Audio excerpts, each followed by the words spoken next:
wild for 16 drivers waits to be decided in a turn to the desert. With 2 races to go until the end of the regular season, pressure's high, heat gets cranked up, and the stage is set in Avondale, Arizona. We're live. We welcome you to race number 11 in this Season 4 SAAC Cup Series on the KBueno Racing Network and our newest trip to the season, this time from the virtual Phoenix Raceway. And as always, happy that you're joining us on a Thursday evening for some action in the SAAC Cup Series from this virtual short track in the desert, where alongside Nate Polite for the very first time in the booth, I am Kenneth Bueno, sending you a warm welcome from virtual Avondale, Arizona.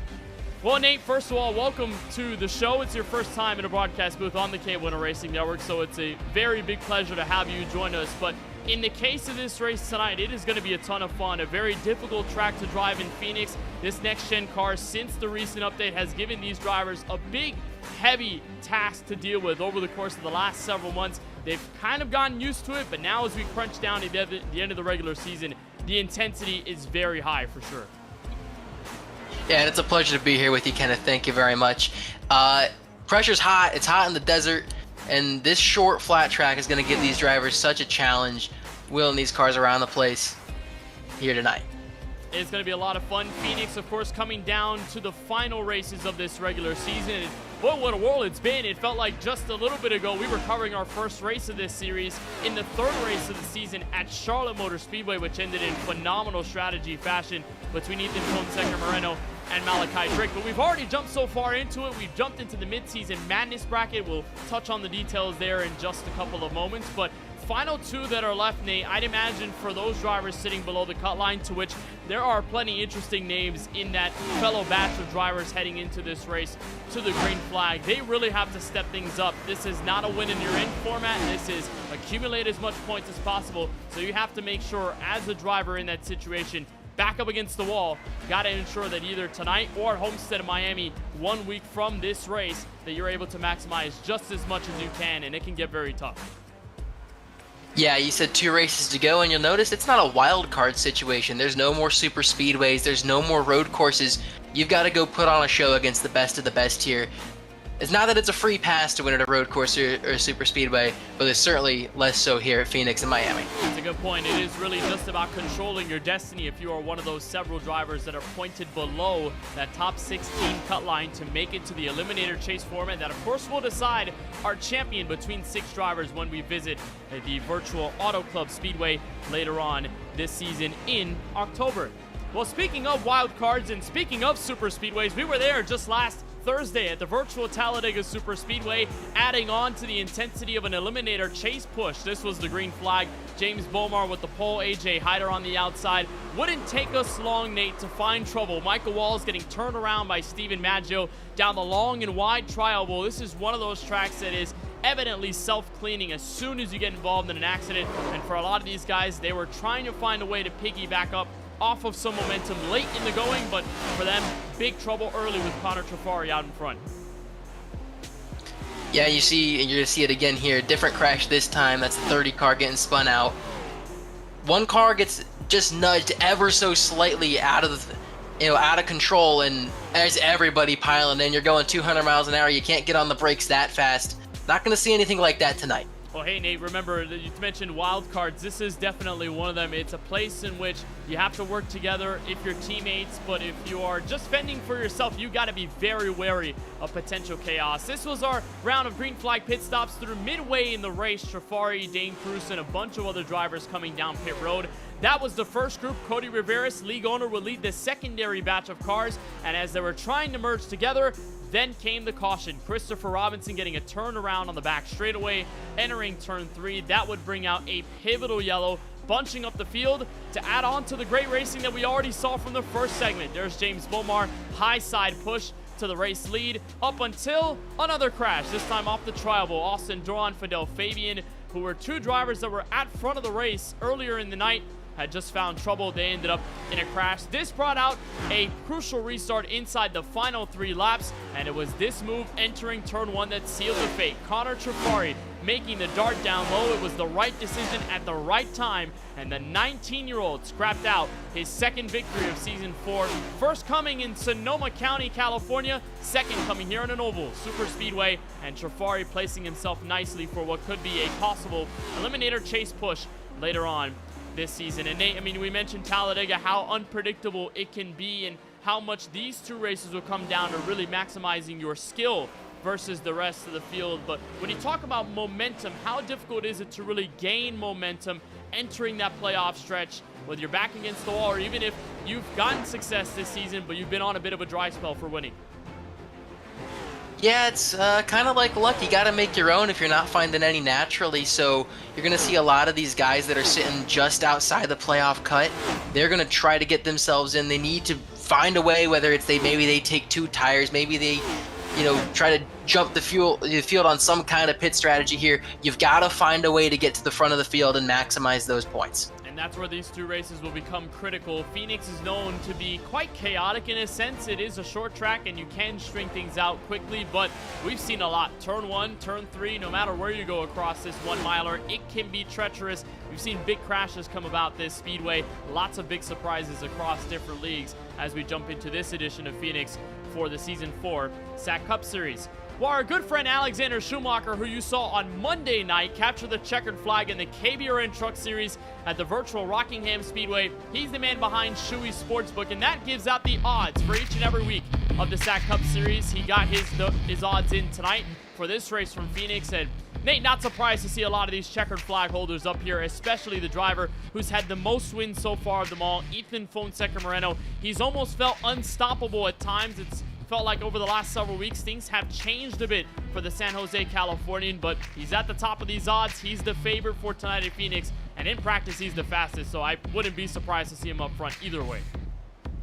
Yeah, not surprising at all. Also not surprising, Steven Maggio being second in the odds. He won here last year. Of course, probably the most surprising part about that, there's no checkered flag next to his name, winless thus far in Season 4. That's a good point. He hasn't been able to capture a checkered flag for a driver who, in the last 2 races of Season 3, was able to win both of them. One of them here at Phoenix, the last one at Las Vegas Motor Speedway, and that was pivotal in his charge for a championship at that point of the season. Well, Phoenix Raceway is one odd critter, if you will, in the NASCAR calendar. Nate, it is not like any other oval you see there on the sim. It is kind of in a triangle configuration. It's got a big old dog leg right now at the exit of what is turn 4 after this reconfiguration of the track. But this 1-miler that opened back in 1964 has lots of surprises. It can be very difficult to drive this track because lots of low banking, and usually in the desert it's hot. Won't be a problem for the drivers here tonight though.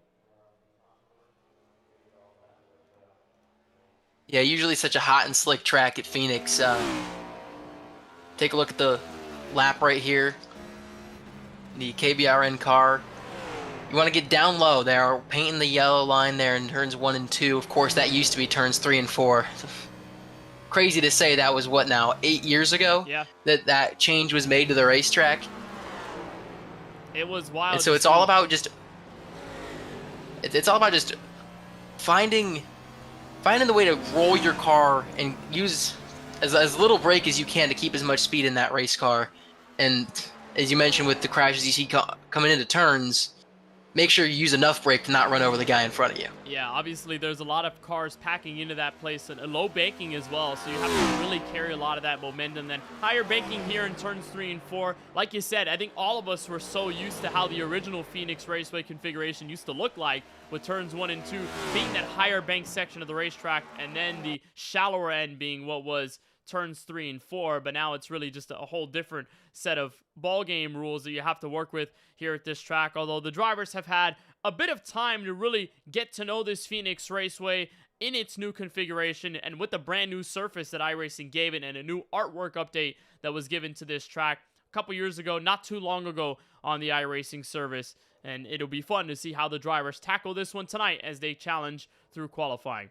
Let's see if we can try to get a word with the driver who is victorious from the last week's race. That is Connor Trafari in the 9 machine. We'll see if we can bring him up to the broadcast booth. If not, though, we'll try and rattle down these final minutes before qualifying comes down to a close. And Nate, When it comes down to certain tracks on the schedule, Phoenix is really fun, but I'd imagine it can be also quite divisive among the NASCAR crowd. Some drivers really like the way this track drives. Some people like the way this track drives with the next-gen car. A lot of people seem to be against it now that it's a championship finale for the last several years. What do you think about Phoenix, and what do you think will be the toughest thing that the drivers will have to face when they take those first laps in a huge pack of cars? Yeah, well, in the real world, of course, Phoenix gets a lot of a bad rap. Fans will tell you that it's not very exciting to watch now. And again, in the real world, personally, I'm a fan of the results that come with the place. But here on iRacing tonight, I think it's going to be super exciting. You see the lights are shining bright down on the racetrack. We're going to have a good one tonight. It's going to be a lot of fun. That's Connor Trafari, as we were talking about. He's taking his qualifying laps. It is 2 laps for a qualifying effort. 5 minutes allotted for the drivers in the field. They are obviously by themselves. No open qualifying here in the SAAC Cup Series, so no need to worry about any other drivers in draft playing a big role in the overall lap time. Tonight is not just about the points championship run that we've been eyeing down for the bulk of this season in Season 4. We're also looking at how the mid-season madness bracket has come about until this moment. We're now down to the semi-final race. 8 drivers stand between this Phoenix Raceway and then Homestead next week to decide a mid-season madness bracket challenge winner. And there were a lot of upsets, to be certain, after Talladega Superspeedway, especially from the 2 and 15 seeds. Stephen Maggio getting wiped out by Christopher Robinson, finishing ahead of the 51 car and the defending champ. He's moving on as the 8th seed against the top-seeded Ethan Fonseca Moreno. Big upset between Duncan Fall and AJ Hyder. Hyder has been one of the most consistent drivers all year long. Duncan Fall has taken a little longer to find his stride, but moving on in this bracket challenge could definitely give him that momentum. He's going up against the number 2 seed, Connor Trafari, who ended up winning last week's race at Talladega. Ollie Reeves moves on as the 3 seed now, but he had made his way through as the 7 seed against Wyatt Roberts. He'll be facing against now the 6 seeded Matthew Miles, who was 13th seeded against Jonathan Juergensmeyer and beat him as well after the Super Speedway last Thursday. And Cody Riveras, in the 4 seed, the number 36 car, he'll be against Shockey Tarpley in the number 25, who moved on as the 12 seed against the number 45 of Andretti Robinson. So, of course, the Super Speedways, like Atlanta did for the Cup Series to begin the Eid season tournament bracket a couple months ago, that has really shaped out what we see now. A lot of upsets, lots of new names, but plenty of opportunities and doors open for those drivers to maximize tonight in Phoenix, make their way to Homestead, and grab the prize for winning the bracket. Again, it comes down to single elimination, so all you have to do in the matchup is finish ahead of the other driver, and you are golden. That's all you have to worry about moving into this race. So the drivers are sitting behind the iRacing official pace car. Now let's get down to the starting grid for tonight's 156 lapper from the virtual Phoenix Raceway. We're on the front row. It's the defending winner here from Phoenix. Stephen Maggio lines up his number 51 car first on the board, 26.543. AJ Hyder, who won one of our last short track affairs at Iowa, he's going to be on the outside in row number 1.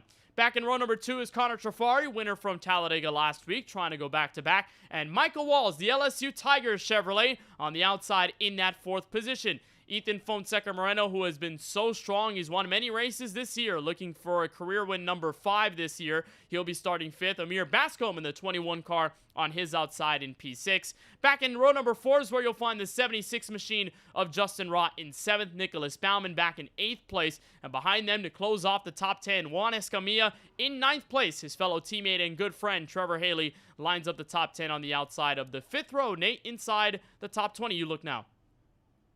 We got Luke Mahone in the 34 lined up in 11th. Next to him, Austin Duran in the 52. After that, Duncan Faw, part of that mid-season madness bracket, he lines up alongside Jonathan Juergensmeyer, in row 7. Then Jamie Wright in the 38 lines up next to Chris Lilly on row 8. Gabriel Dahari and Bridger Olson line up next to each other there in row 9. After them, Brad Sawinski and Alexander Schumacher in row 10. So back in row 11, you'll find the 49 car of Quincy Strawhacker. Shockey Tarpley way back in 22nd. Has a lot of work cut out for him at the green flag tonight. Ollie Reeves as well inside that midseason madness bracket tournament. He's 23rd. Andretti Robinson in his number 45 car. His Ford Mustang docked back in 24th place. James Thurston, one-time winner this season from the virtual Portland International Raceway. He'll try to get his second tonight from the Oval in 25th. Larry Miles in the 30 car on the outside in P26. And behind them, row 14, Nicholas Borowski in the 23. Donovan David driving with his number 4 car. And behind them to wrap up the top 30, Wyatt Robertson, the 42 car, Ellis Wells in his number 57 Chevrolet. Jason Ratchcock, Declan George inside row 16. Gabe Cazzola, Connor Zola inside row 17. That's a tongue twister. Devin Frank, James Bomar inside row number 18 to P36. And behind them, Fidel Fabian, Gino Merrill, Malachi Drake, Christopher Robinson, and Cody Rivera. So bring the end of a 41-car field. Lots of drivers in this group tonight from Phoenix trying to master the desert for the first and only trip here this season. Yeah, and Gabriel Dahari, he's third in points, starting pretty far back in the field, all things considered, in this one. We'll keep an eye on those drivers as we push forward. Third all-time SAAC Cup Series race here from Phoenix, and we are ready to get going. Steven Maggio, AJ Hyder to the green flag. We are racing from the Arizona desert.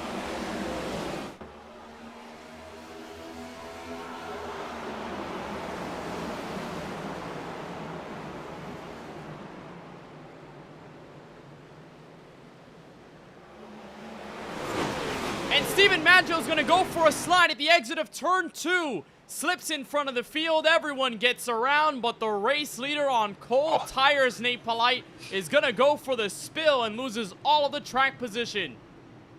And fortunate that he didn't get clobbered right there. I mean, you spin at the front of the pack, but not even a lap after the restart. You kind of expect to get nailed by someone, but as uncharacteristic as Steven Maggio to lose it that quick. We'll take a look at how that all unfolded, but it's just a simple case there, Nate, of the car stepping out of line. We mentioned the shallow banking here in turns 1 and 2. He saw that bobble there at the center of the corner. Yeah, he just bobbles right there. Rear end steps out, nowhere for Connor Trafari to go. But Nate, a fantastic job for everyone to get around him. Yeah, everybody gets by him, and I saw, like, right at the center of the corner, it looked like it got tight for just a split second, and he chased it up the racetrack a little. And then he just loses it. The back end steps out, and there's not much you can do. Gets to the point of no return. And again, miraculous that it's just a little bit of contact that he had there with Trafari. That's that high IQ move, by the way, to hop on the brakes and try and stabilize that race car. It allows for less unpredictability on the track, and everyone did a good job at getting around the 51 machine, but obviously not the way that Steven Maggio or anyone would want to start this race. You'd imagine that turns 1 and 2 in the middle of the corner at the mid-pack, we usually see the chaos erupt, but at the front of the field off the second corner, a rare place where you would see Steven Maggio make a mistake off there, but the defending champ, who's had some rust to blow off of from Season 3 and Season 4, has had good runs over the course of 2025, but like you mentioned during our Shoei Sportsbook segment, no wins this year. This certainly not going to help his momentum, and I'm sure the frustration is seeping in a little bit, and in that one mistake, car number 51 has dropped from 1st to 15th. Yeah, absolutely. And Steven Maggio was kind of the guy that I personally had pegged to win this race, and now he's certainly got his work cut out for him. And now your Shoei Sportsbook favorite is in 3rd, and you got to think that those odds probably just increased a little bit for Ethan Fonseca Moreno. Yeah, they did. He's running in that top 3 right now. Connor Trafari and AJ Hyder will continue to lead, but based on that single car incident, no drivers on pit road because it was basically the opening lap of the race, so we will double them up and have another green flag restart here from Phoenix and try to get a longer green flag stretch underway. And one thing that's really interesting about this track is the way pit road comes up, because they had reconfigured this track and moved the start-finish line from what is now the back straightaway to what is at the moment outside turn 4 in that higher bank section where all the stands are.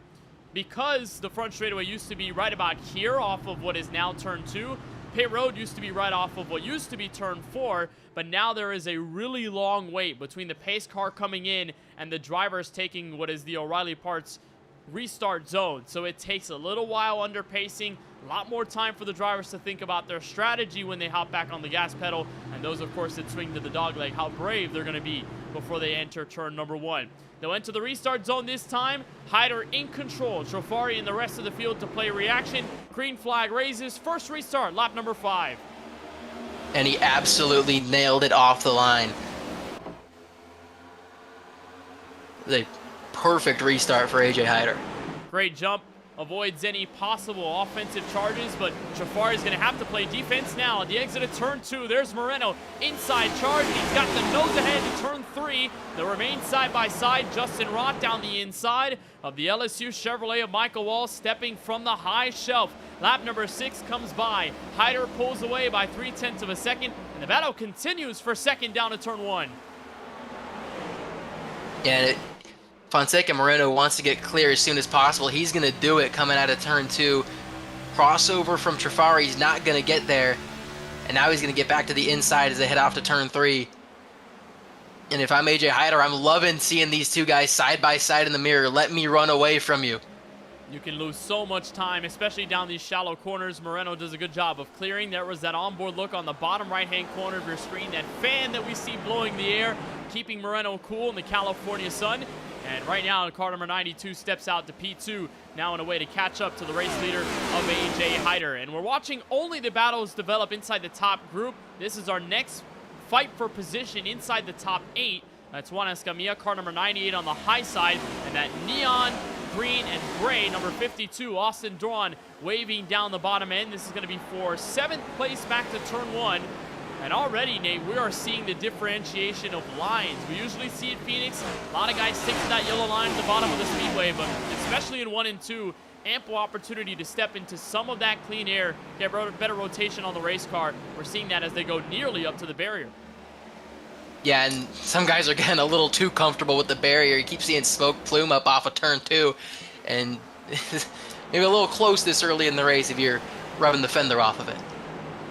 Make sure you stay out of trouble, but for right now, the field has done a fantastic job of staying out of harm's way. Only battle that persists behind what was left of Doran and between the car in front, or car behind rather, of Juan Escamilla is whatever's building up here for about 10th. And that's where Steven Maggio is starting to press forward on his charge back up through the field. Again, of course, that spin that brings out the only caution of the race on lap number 1. Fights against Jurgensmeyer, makes the pass complete. And now looking forward on Luke Mahone, car number 34.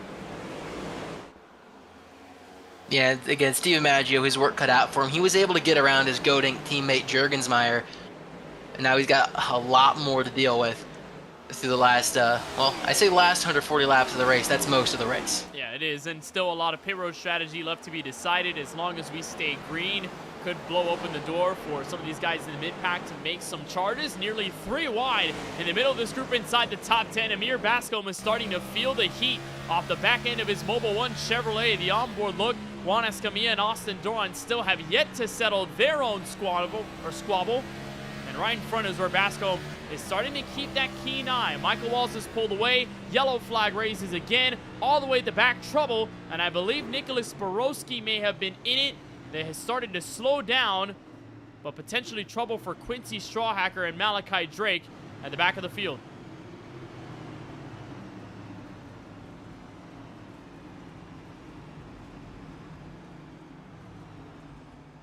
And Nate, this was that Let's take a point of the look race. at this one. Everyone was starting to separate, and I don't really know if it was anyone back here for certain. As we try to take a look at how this all unfolded, this was the closest battle at the back end of the field. Wyatt Roberts, Ollie Reeves, Ellis Wells. And Malachi Drake, I believe, might have been too far from anything right around where that caution came out. And I'm not entirely sure where the caution resided from, as there weren't any really slow cars. So it's an odd situation there. Perhaps Declan George in trouble, but I really don't think, Nate, we've seen what's going on here. It just seems like business as usual. Then that caution comes flying. Yeah, I'm not really sure what happened to bring this one out.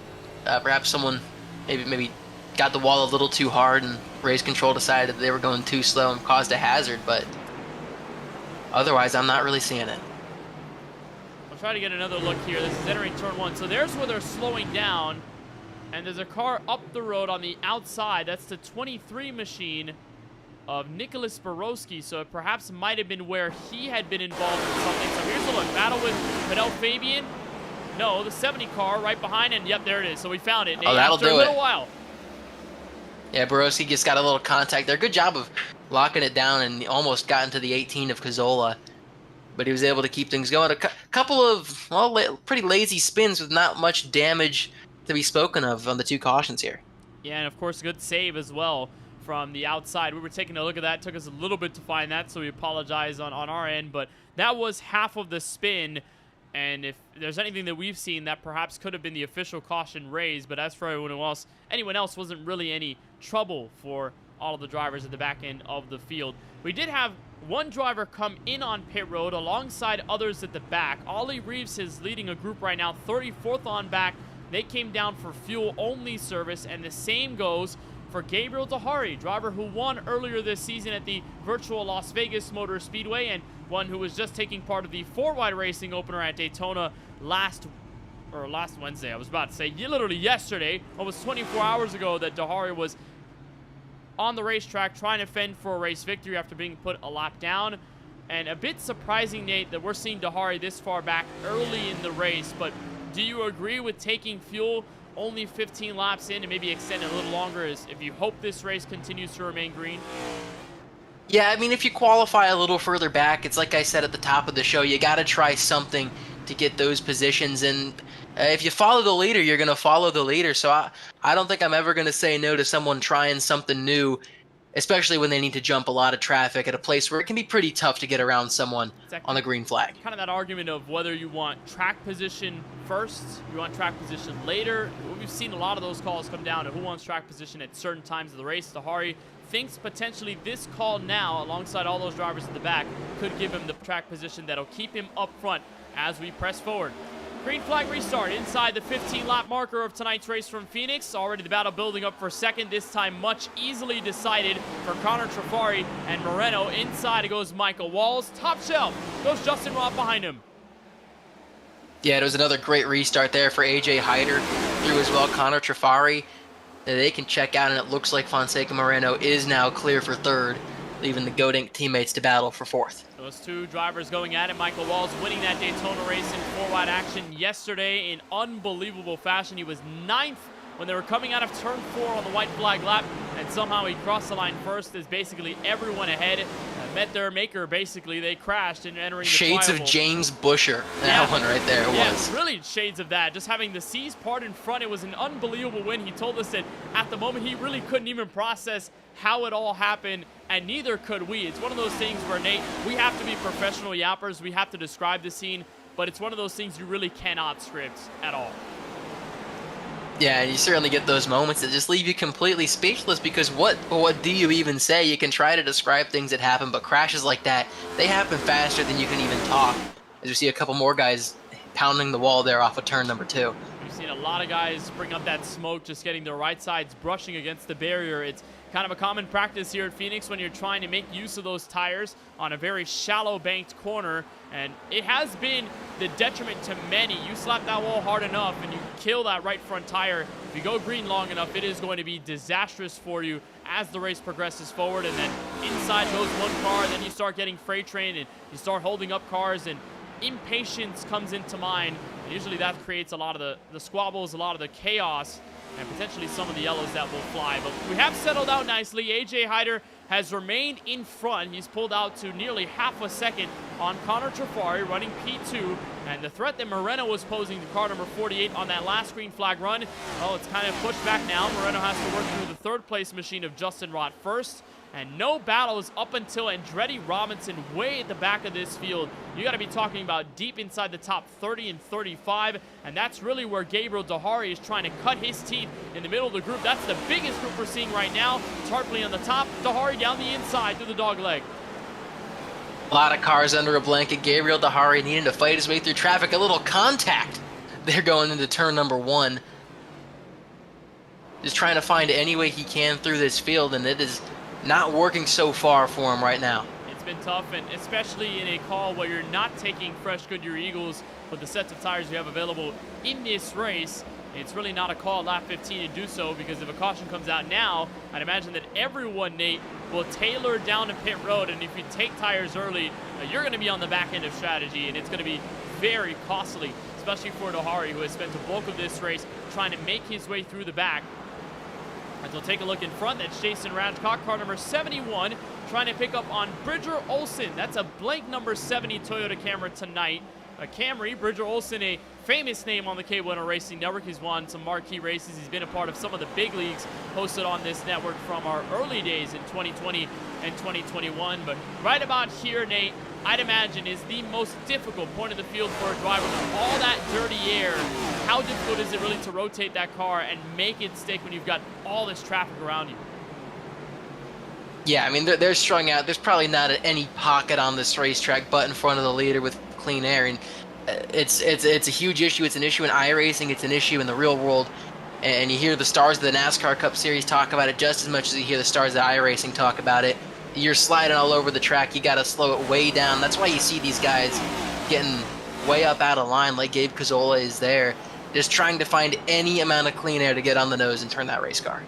You're watching all these battles now inside the top 20. That's where that dark blue Ford Mustang resides of Andretti Robinson, James Thurston right in front, the Portland winner. And then this good battle for around 18th place. This is Gabe Cazzola and Jamie Wright, the two Toyota Camrys fighting against each other in front of the 36 car of Cody Riveras. And Nate, you were talking to some of these guys before this race went underway. There's a specific story for Gabe Cazzola's car. It's a Wood Brothers inspired paint scheme, but why this scheme right now? Well, you were saying we've got one of our friends, and he races every now and again, Ryan Bogey.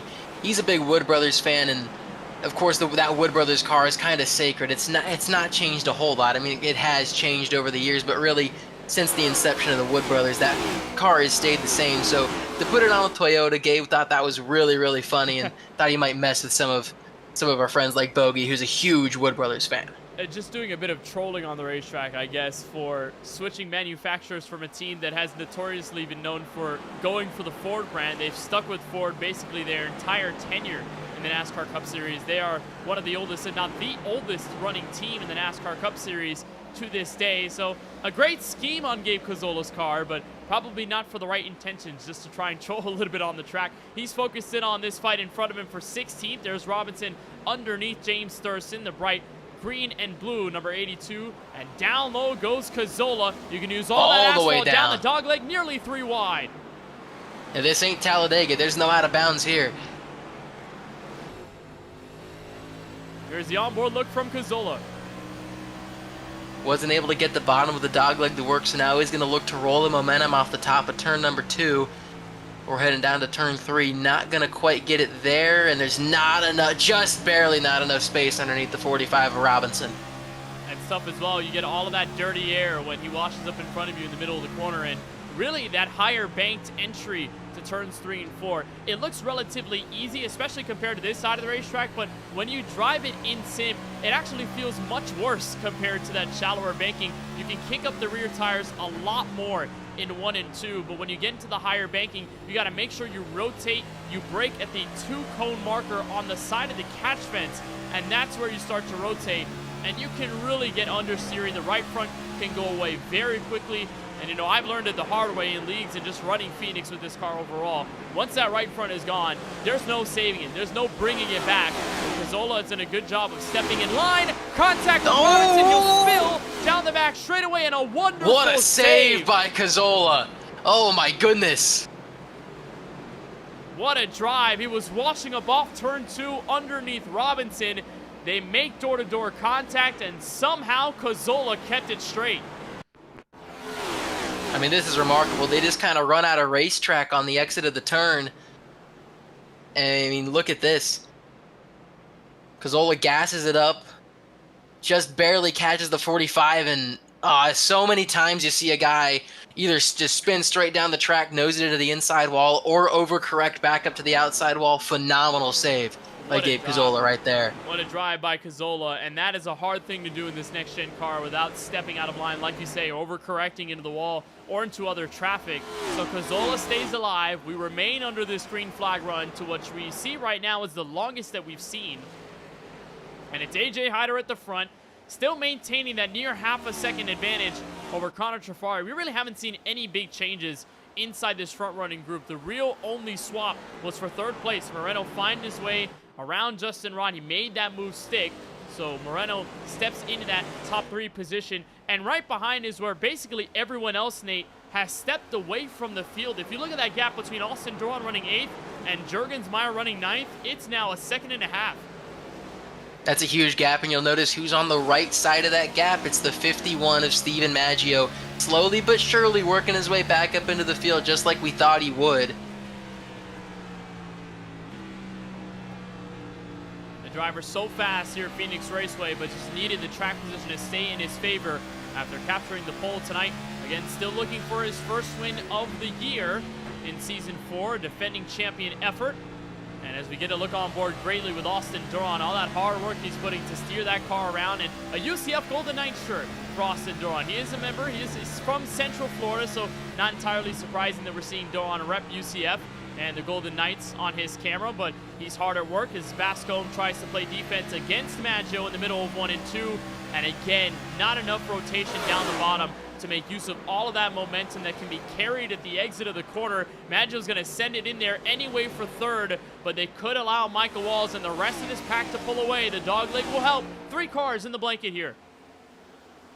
Yeah, Steven Maggio, he's been working on that 21 car for a good portion of this run now, and finally thinks it's time to get a move on, and he's been able to establish himself on the inside, and now he's just trying to push clear without losing touch of the 24. And these are 3 drivers in pretty different spots coming down to the point standings. Maggio, although he hasn't had a win this year, has been good and consistent enough to stay inside that top 16. And of course, in that midseason bracket challenge, was eliminated last week at Talladega. But in the overall quest for championship number 2, the Cairo, New York native has done a solid job of pressing forward. Amir Bascombe has had more of an up and down season. Plenty of drives where he's had a good car, but he's got bad luck, or he's just had a horrible race and it just doesn't go his way, which, you know, when the dog days happen in the middle of the season, they can hit very hard. Austin Doran has found trouble a couple times throughout this season, but plenty of shining moments for this machine and this driver here.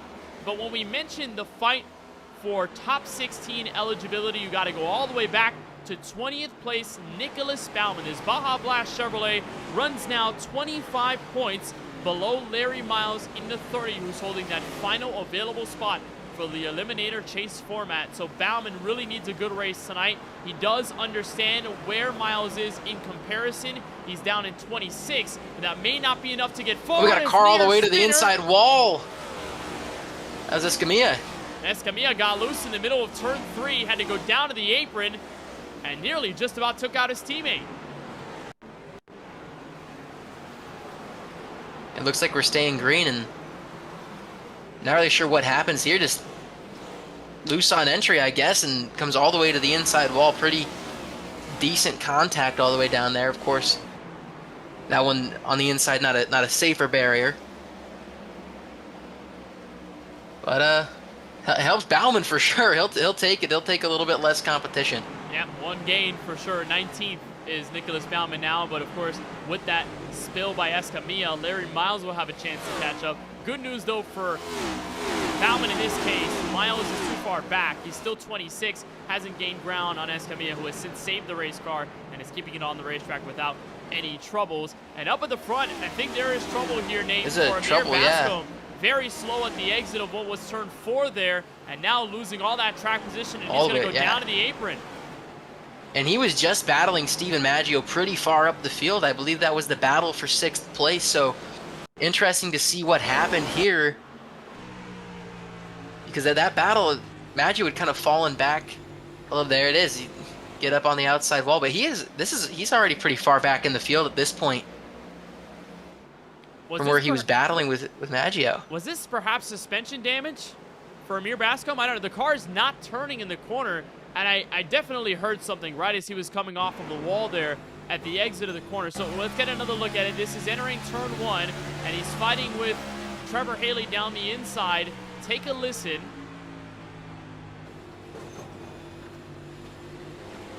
So there's that, and there's that contact. I think for a moment, the steering goes away. Yeah, he is fully clocked 45 degrees to the right down the straightaway, so that is suspension trouble for Amir Bascombe. Got too close to the sun, aka the outside wall, and Amir Bascombe pins it on pit road. His chance for the win taken out at lap 43. Yeah, but something had to have happened earlier, because remember, he was battling with Duran and Maggio there, and we went to that on board. He was almost half a straightaway behind him at that point. So something must have happened before that. Maybe he got a little bit of contact in that battle at the first place, but now you can see Ethan Fonseca Moreno's gotten past Connor Trafari. That car is coming to life on the long run. Starting to step forward, and the good thing is they have not let AJ Hyder pull away with the crown just yet. So plenty of time for Moreno or Trafari to try and build up a move, get that blueprint going, and try to beat the 48 car. We've seen these two go at it before in this SAAC Cup series, as AJ Hyder has been so close many times, then finally cracked through the ceiling and ended up with his first and only win of the year at the virtual Iowa Speedway. Even then, that took many a try of getting around these BBR cars or GOAT Incorporated cars, whether it be Dahari, Moreno, Maggio, you name all of them that have challenged this car tonight or in this entire season. And it's all down to the chaser in Moreno to try and catch up as we're approaching still our first round of green flag pit stops. Remember, these guys have not pit through the first stint of the race. Yeah, and it's definitely interesting noticing how the long run is affected. Of course, we had those 2 early cautions, but plenty of green flag laps on these tires. It's interesting to see how that's going to play out the rest of the race. And you're starting to see why Ethan Fonseca Moreno was the favorite coming into this one, according to Shoei Sportsbook. He takes out another chunk there going through 1 and 2. That last time by, Moreno set a 28.159. Hyder set a 28.195. So it's a 41 thousandths of a second of a difference between those two Chevrolets. And it's where Moreno is starting to gain all this ground. But remember, with this next-gen update, dirty air is much worse than it ever used to be. So it's one thing to catch, it's one thing to fully go around the car in front and make a proper pass, particularly if Hyder pins him down to the inside, Nate. I'd imagine for Moreno, he's got to be really patient and make sure that he doesn't get too antsy going for the lead, because it could very well just bring Connor Trafari back in the mix. Absolutely. You got to pick and choose your battles, and I noticed there as we went to the wide shot, that's Gabriel Dahari in danger of going down a lap here. Pretty close up to the leaders there at the back of the pack. We'll get a look. Remember, he had come down pit road earlier on tonight, but he picked up front end nose damage. So there he is, that yellow and black B-Movie Racing number 72 Chevrolet. And there's that dent on the front end of the radiator. And we usually call that on iRacing as a killer piece of damage, because it can take out so much of your aerodynamic performance and can also kill engine performance. You can lose a couple of revolutions per minute if you end up with that type of damage. We don't know where it came from on behalf of the Houston Texan, but now he is watching the battle for the lead build up right before his very eyes in the rear view mirror. Inside 0.2 of a second between your top running two. Hyder still having to find a way to keep Moreno at bay. He'll get around and swing through Dahari at the exit of turn 4, but Moreno is still around. Yeah, it was a good job with cautions out, but I was going to say that was a good job by Dahari, and that's Chris Lilly around on the back straightaway. And that's as Gabe Cazzola was coming down pit road. We'll keep an eye on that, whether he falls a lap shy of the leaders. But it's Chris Lilly who made a start last week at Talladega Super Speedway. That Chris Lilly designed Chevrolet all up in trouble. Not too much damage, but in his, of course, manner of going perpendicular on the racetrack, that is, of course, going to bring out our yellow flag tonight, lap number 51. So here's how it all unfurled. This is right behind Nicholas Baumann, and could there have been contact with Andretti Robinson off of turn 4? Maybe similar to how Cazzola and Robinson got together. Yeah, there was the initial touch. Lilly was near saving it, and yeah, that was the dealing blow right there. Bridger Olsen. And then T-boned Jason as well. Matchcock, nowhere to go. As Chris Lilly. Yeah, it was a death by 1,000 cuts type of accident right there. Got a little nudge mid corner, then had it saved, and then got run into again. And at that point, you're just trying to gather it up and hope everyone's able to get on the brakes fast enough. Not always the case. Looks like Hyder's going to hold the lead off pit road, which is crucial because Hyder has been nailing these restarts here tonight. He has been all over it, getting the hammer down and taking off. And I was going to say before that caution came out, Dahari did a good job of not impacting the battle for the lead. I was thinking that maybe it would end up in a situation where Fonseca Moreno could use that 72 as a pick to try to get around the 48, make his life a little easier. But Dahari just kind of stuck it to the bottom, and Hyder was able to get right around him. It's a good job by both drivers, for Dahari being rather predictable, and then of course the leader and Hyder just getting around him cleanly and still maintaining the lead. You could lose a lot of time getting around lap traffic, and that is a big time shot for those who are leading at the front. We'll get the 1 green signal and we'll be back underway soon.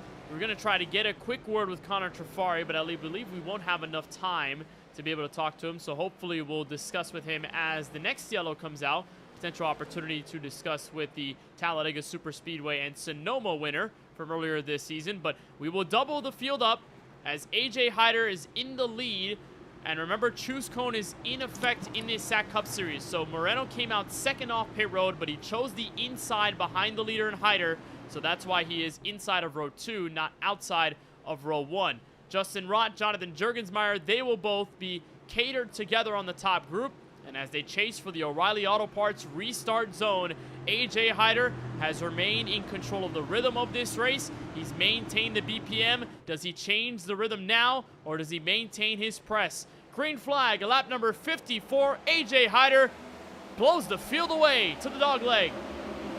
Absolutely nailed the restart again. That's why winning the race off pit road was so huge for him.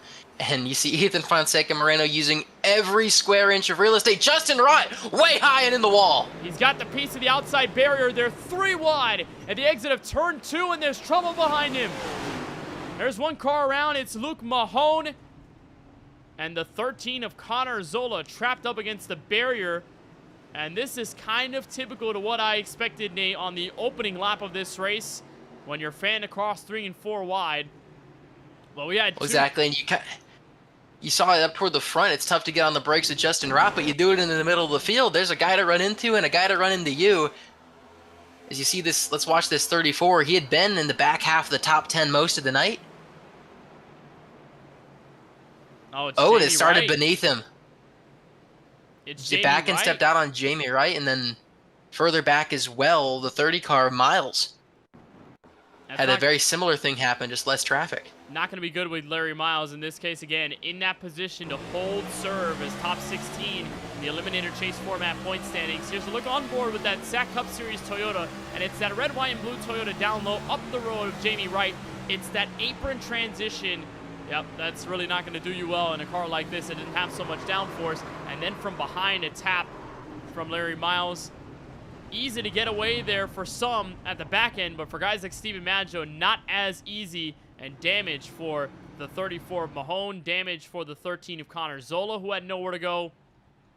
And just like that, we're going to be under the yellow flag once again at lap number 56 here from Virtual Phoenix. So let's try and get a word now with the 4th place running car of Connor Trafari. Connor, I know you're still riding that high off of the Talladega Superspeedway win last week, but tonight's been a different beast. Still a fast race car, though. What have you learned over the first 56 that could possibly tailor into a possible race-winning run? Gotta save the tires, man. My right front was torched after that first run. As soon as Moreno got past me, I was just falling off. I'll fall off a cliff for sure. So definitely that, and the derriere and the exit of turn 2 is just terrible, like really bad. Where have you seen this track change the most? Because obviously under this dynamic sky, we've stayed most of it under the nighttime conditions, so you haven't really seen that track temperature change much. What have you noticed in between running different lanes and kind of filing through the clean air in the middle of this traffic that has helped you, and what you're still maybe trying to learn over this green flag stretch? I don't really know. I was just kind of trying to stay out of Hyder's wake there for the most part. Just try to hug the bottom, save the tires as much as I could. But it's definitely a multi-lane track for sure, especially in 3 and 4 as well. It's kind of surprised you could kind of run the second groove there and not be totally caught off guard there. But yeah, you can definitely run really any lane on this track. Well, Connor, we appreciate the time. Best of luck on this restart. Appreciate it. Connor Trafari going back to his team, just trying to get back into the rhythm as we'll take the green flag here. Yeah, lap number 58 with AJ Hyder. Another test for AJ Hyder. Yep, it'll be fun to see what he does, or if Jurgensmeyer picks up on the note of the restart, because after a couple times, it could take a little while, but if you register how the driver in front restarts, it could be very advantageous. But for Jurgensmeyer, it doesn't work out. Green flag raises. AJ Hyder in front, stepping out in the battle for second. Jurg and Moreno fighting through to turn 1. Yeah, and Ethan Fonseca Moreno is clear for second. It looks like Jonathan Jurgensmeyer, not a great restart on the outside. Huge crash coming out of turn 2. Wreck, and everyone is involved. Maggio, Olsen, Jamie Wright went sailing into nearly the fence. And it's the big one at Phoenix. I was wrong in the pre-race. I said you're not going to see that at Phoenix. Now who's the dummy? It'd be interesting to see how that started. Unbelievable crash. There's Michael Walls involved. Got that radiator damage. Dunham and David got a shot from the rear. Obviously, the biggest casualty is Jamie Wright, who had ignited the recent yellow before this, and now creates the biggest crash of the night. And most importantly, Steven Maggio is involved in that crash at the back of this field. How does this happen here at the entry of turn 1? Here's the look, right down the bottom. He's not really fighting anyone other than Andretti Robinson. They're still 3 wide up the road, but there's going to be initial contact somewhere here, and it's James Bomar who slaps right in front. It's a touch from Bauman, and that is the worst possible place, Nate, to hit the wall from and get that angle. Yeah, that is a high-speed accident right as you're accelerating out of the turn. And just got a little bit... the 15 kind of just comes across his nose. He has to check up, and then you're kind of at the mercy of everyone else. He's going up the track to avoid and gets... He ends up coming across the 81's nose, and then you don't see much else but the catch fence. It's an ugly hit, and that is obviously going to take Jamie Wright for a whirl and out of this race. Here's a look on board from Steven Maggio. Remember, he had pitted a little while ago, just about 8 laps away from where we are right now. And he was at the back trying to move through the field for a second time. And unfortunately, he becomes part of the long laundry list of cars that takes some piece of damage in this crash. Yeah, and what a helpless feeling seeing the bottom of the track get clogged up by a car going perpendicular, and you've got 2-3 cars to your outside, and there's not much you can do but hope that the guy perpendicular gets straightened out soon enough, and knowing that's probably not going to happen. So Steven Maggio certainly had high hopes coming into this race, starting out front, and obviously the defending winner at the track.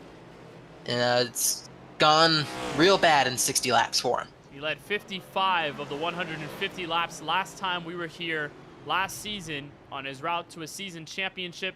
And tonight couldn't even lead one, unfortunately, as he spun around exiting turn 2 and has had to really work through the field more often than not.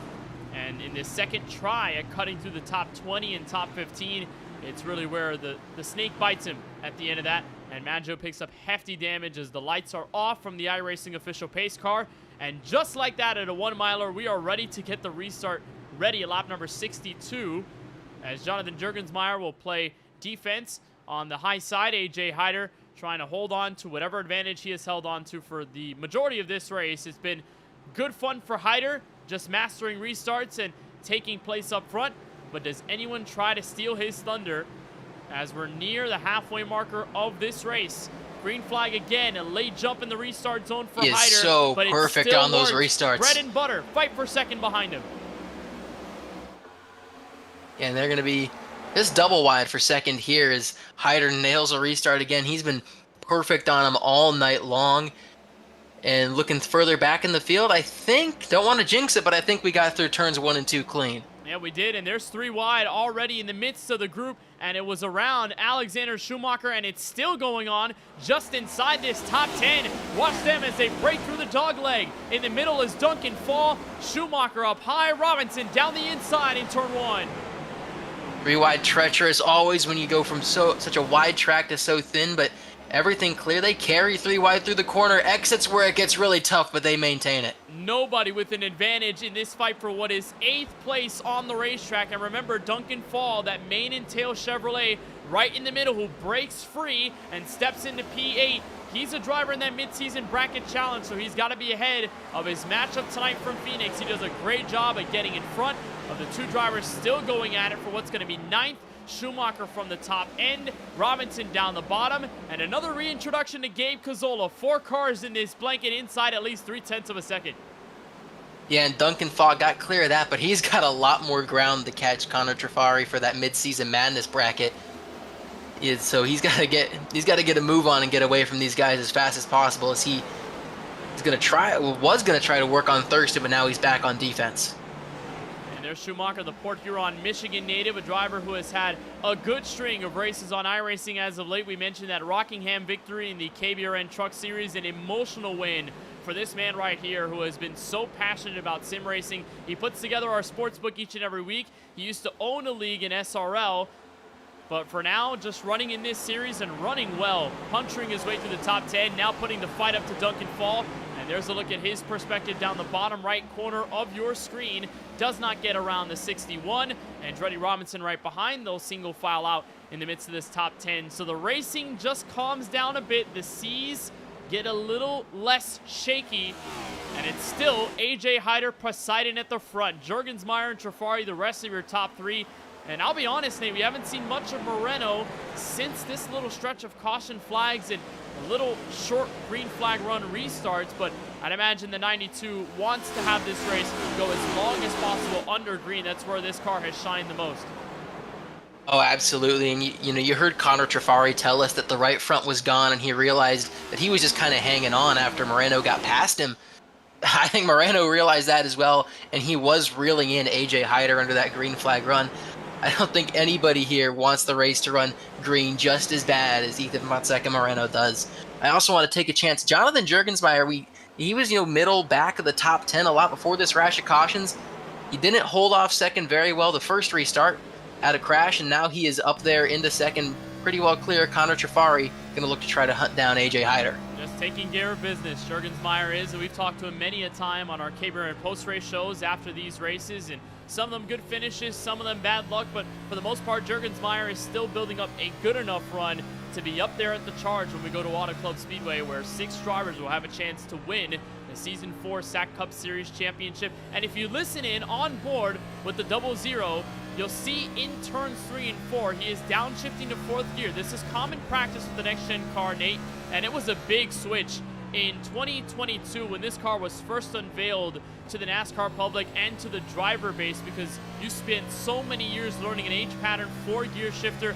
Now you have to deal with not only one more gear, but it's a sequential gearbox where now at most ovals you have to utilize shifting down here at these slow corners, and that's what you're watching out of this 00. Yeah, it was a huge change, and you saw in the NASCAR Cup Series who benefited from it, frankly, and who started to struggle with that, and a bunch of the different changes in the next-gen car. But shifting on ovals, you used to do it at Pocono, but that was pretty much it. It was exclusive to road courses, and some people might even say Pocono is a road course in its own right. So definitely different. Not so different now, in year 4 of the Gen 7 car, but certainly was a huge switch at the time. I think even for some, they still don't like shifting at ovals because they're so used to how the old time used to be. And then when you look at the Xfinity Series car, the Craftsman Truck Series machine, how they're still on the H-pattern 4-gear shifter. And it's kind of like, why did we change it up for the Cup Series? Why are we using 5 gears instead of 4? Some people still aren't a big fan of it, but if you want to learn how to be good in this car, you got to be good at doing that. And it's a big-time change for sure. As the battle builds up inside the top 7, something happened with Justin Rott. He had slowed down the bottom end of the raceway, and Imagine Car just did not agree with him handling-wise in the middle of one of these corners. He was making ground on Moreno. Now that's where Austin Duran is taking place, and the 76 falls back. Duncan Fall has gained a lot of traction as of late, up to 7th right behind James Thurston. Yeah, and I'm wondering for the 76, he of course tapped the wall before the first crash with Jamie Wright on the restart. I'm wondering if that didn't cause just a little bit of damage. It's starting to rear its ugly head right about now. He's starting to slip back in the field after he was running in second earlier this race. And these cars now are on 22-lap old tires. That's how fast things come around here at a track like Phoenix Raceway, only a mile long. So you blink of an eye and you're basically done with the lap. And then you think of how fast tracks like Bristol and Martinsville are. In comparison to this, it's an even greater difference in speed and in the amount of laps you can tick off in a certain amount of time. So for Justin Rott, he's going to try and get back on the top of the hill. But for the moment, he seems to be struggling. They have all single filed out behind them. And with the leftover pieces of the 3-car battle between Schumacher, Robinson, and Gabe Cazzola, it has strung out just a little bit, but they maintain a healthy gap on Nicholas Baumann, who again continues to eye down on his competition, aka Larry Miles, who is currently in 19th.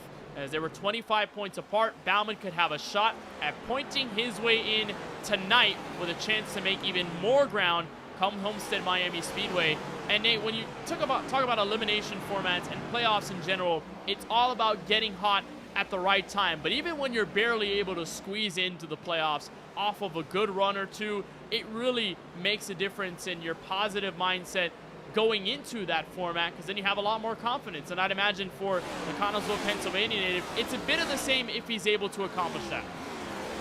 Yeah, absolutely. With all kinds of elimination brackets, of course we're talking about racing, but you can extrapolate this to any sport. What's the thing you hear, especially come March? You just got to make it to the dance, and then anything can happen. So if you're Nicholas Baumann here, it's all about these last 2 races of the regular season. Nothing before or after that matters. You have to maximize what you can do here. Then you're ready to dance in the postseason, and then what can happen? Anything can happen. You look at the Cup Series a season ago. Joey Logano had a 17-something average finish at the end of the regular season. He caught lightning in a bottle and was able to win the title. So you can have that happen anywhere. The 2007 New York Giants, I could go on and on. The 2019 Nationals. So many times you just have to get in the dance, and that's just what you have to tell yourself. All that matters is right now. What happened before, nothing at all matters there. You got your bet, and you got to go win now.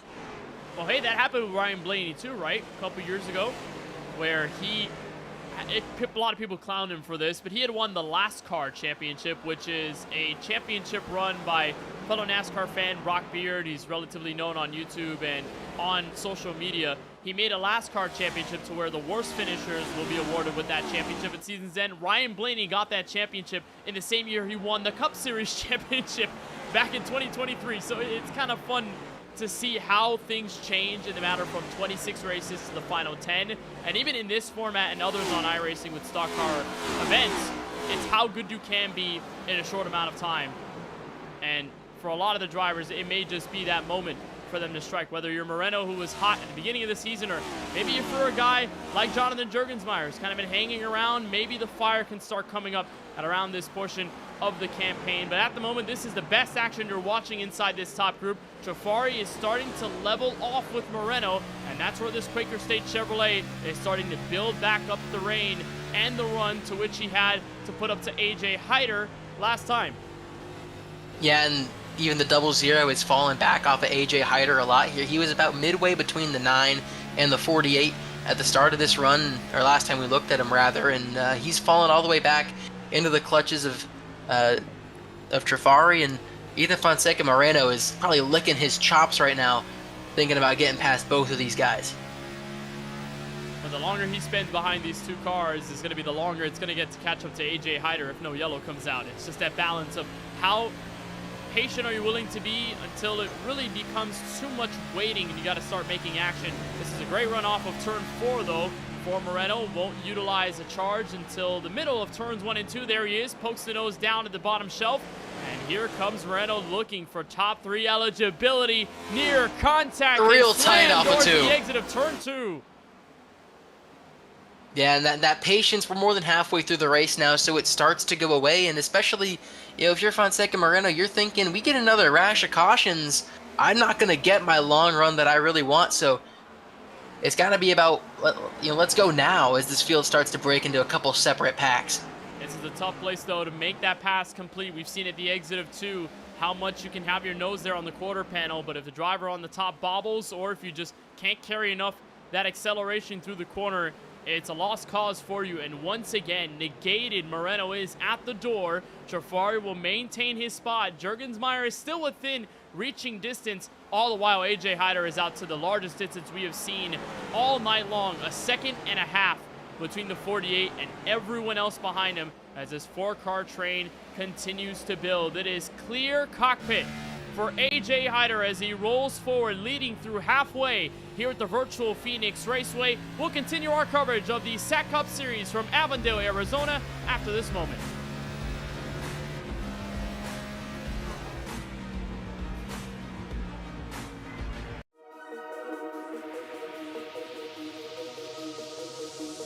Let's go racing! I'm on a level 10.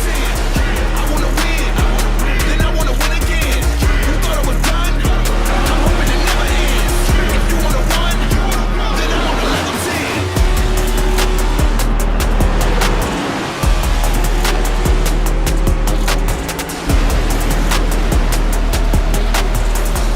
If you the GOAT, call me the GOAT stopper.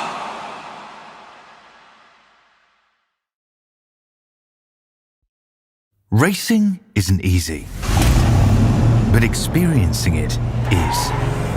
iRacing puts you in the driver's seat with the industry's leading sim racing game. Drive on laser scan replicas of the greatest racing circuits from around the world. Go head to head against other drivers chosen by skill-based matchmaking to ensure competitive racing at every level.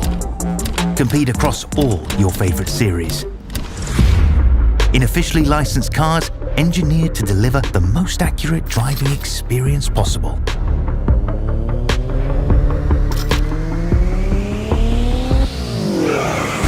Join a race or host your own with players from across the globe. Race against the computer or in a league with friends. Feel the thrill behind the wheel. Visit iRacing.com.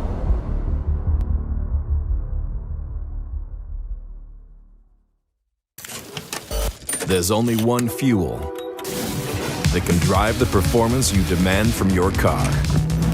New 94 Octane, the highest octane on the market, only at Sunoco.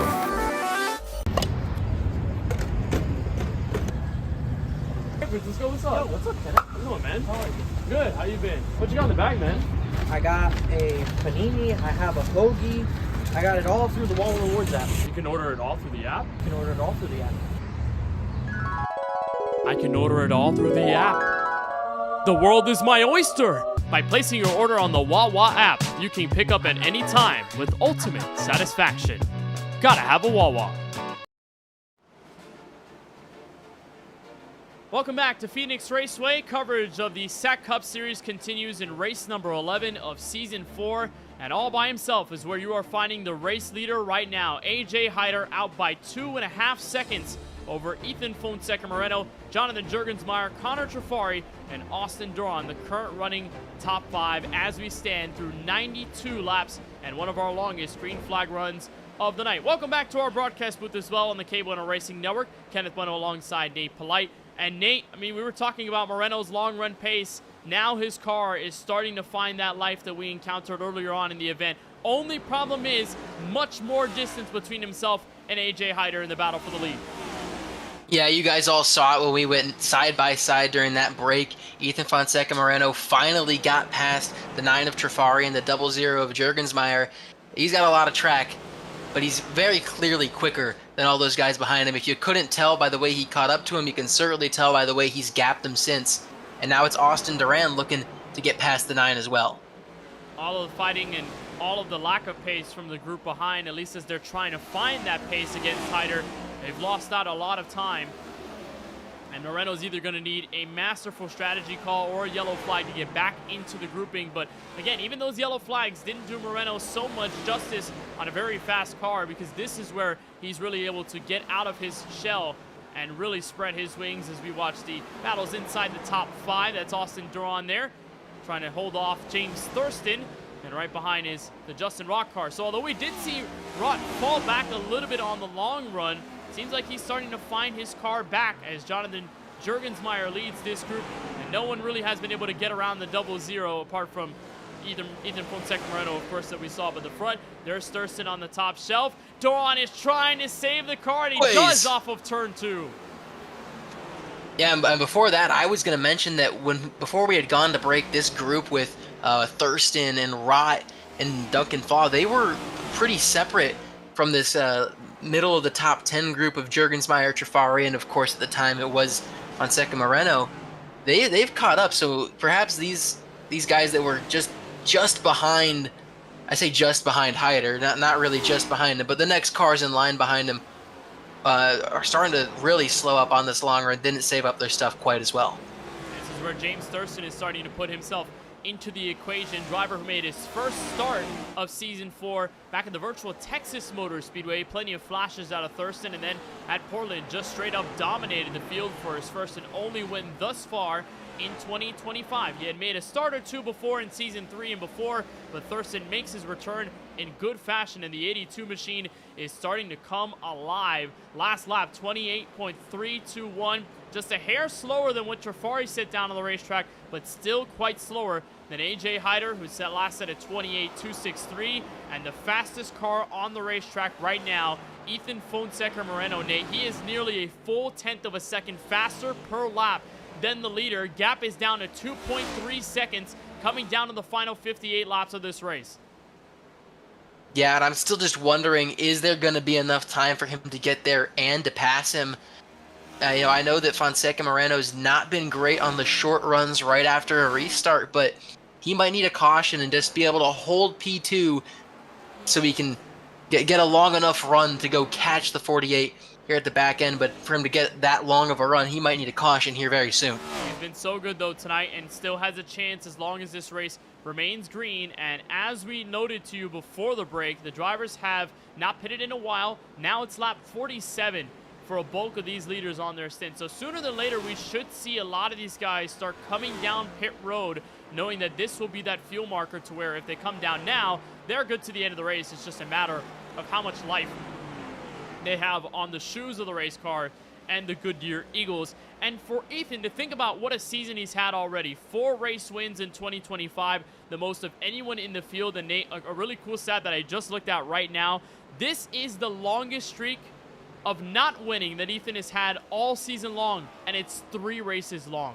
He hasn't gone more than 3 before that this year.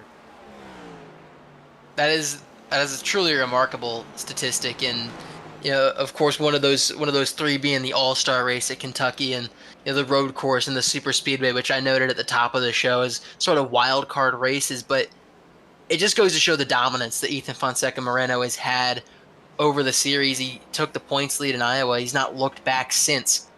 So he's absolutely flying, and he wants that 5th win of the season, and he wants to keep it an exclusive club of multi-winners this season. And you think of some of those events to which even the win kind of got away from him. You think back to Iowa, where AJ Hyder, the leader now, ended up successful as the best car in that stint. Moreno was there inside the top 3. That's where he finished when that race came to a close. So Ethan has been on top of business all year long, and that may be worthy enough for a championship bid. There's Austin Drawn down pit road, picked up front end nose damage. Before this, I'd imagine it was in the middle of the fighting inside that top 5, but he's the first one to bite with 53 laps to go. No one else, I believe, has come down pit road yet. So it's a solitary decision here by the 52 car. You lift up on the jack on the right side, and another car coming in, this time Gabe Kuzola. Yeah, we'll see who else that inspires. We're pretty far back in the field, so I don't think we're going to have any... It's not going to be the same as if one of the leaders came in, but I say that, I saw up on the ticker, Jonathan Jurgensmeyer came to pit road. Here's Connor Trafari. So everyone, basically third on back, has elected to visit pit road now. Justin Rott says, not my turn yet. Same with Faw, same with Robinson.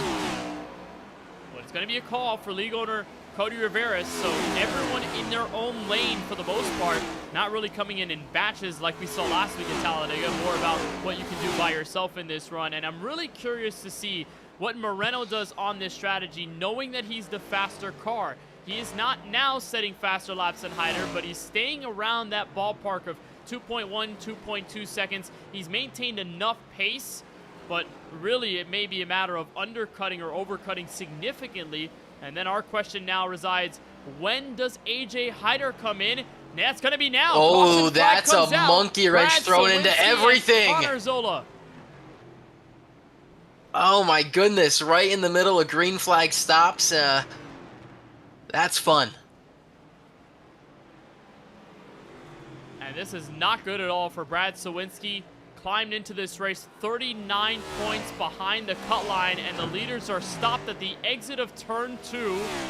What is happening? Did AJ Hyder try coming in? I don't know what was going on. We'll keep an eye on that, but Brad Sawinski and Connor Zola end up in the accident that brings out the yellow. Let's first look at what happened between those two cars to cause the carnage, and this is entering turn 1. And Gabriel Dahari seems to be involved. They're 3 abreast outside of turn 4. That orange and blue Chevrolet is Sawinski up in front. That orange and white car of Zola is on the high side. Oh, and it's just as they merge off of the dog leg. I don't think Zola thought that Sawinski would come up that high. I think Sawinski thought he cleared Zola. It's minimal contact, but Nate, that's basically more than enough at this high rate of speed to send you spinning. Exactly, and they're at such a high rate of speed here coming out of the dog leg. They're probably getting right onto the brakes here soon, but just catches them right in the right rear, and of course, you know, that's the type of contact that is probably the scariest to have in these race cars. You're going full speed pretty much and get tagged, and all you see is the blue of that wall. And this is what happened with Hyder and Moreno. I don't know if they were letting drivers by, but they had given up their track position. I don't know, just a peculiar situation there. I'd imagine they got all of their positions back, but it's kind of odd, especially knowing how far the pace car is from where that caution came out. It would be coming about outside of the dog leg. And off of pit road, AJ Hyder is going to lose a ton of time. Ethan Fonseca Moreno will capture the net race lead. Yeah, we'll see where everything plays out after. You know, of course, this comes during green flag stops, so guys on newer tires might choose to stay out. Plenty of guys a lap down or so, and we'll see how everything shakes up here. But that's a lot of spots lost for Hyder. He drops all the way down to P6. Again, he had been in the race lead for a bulk of this race. He's led the most tonight, and now he's going to do what basically everyone else has had to do all race long, cut through traffic in crunch time part of this race as the choose cone comes into effect. Connor Zola, who was categorized as the leader, he came in obviously being involved in that incident, so Moreno will have control for the first time tonight. Duncan Fall will join him on the outside of row 1, and it's Justin Rott and Andretti Robinson and Juan Escamilla, the Indianapolis native, on the outside, or inside rather, of row number 3 with AJ Hyder running in Plenty of new names up here as well. This is a huge shakeup to this race for Robinson, where this came out at. Race high 4th for him, so a chance for car number 45 to grab into a top 5 spot.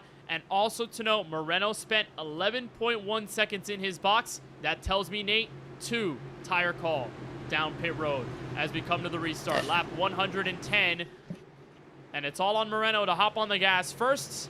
He waits more, and there he goes. Green flag.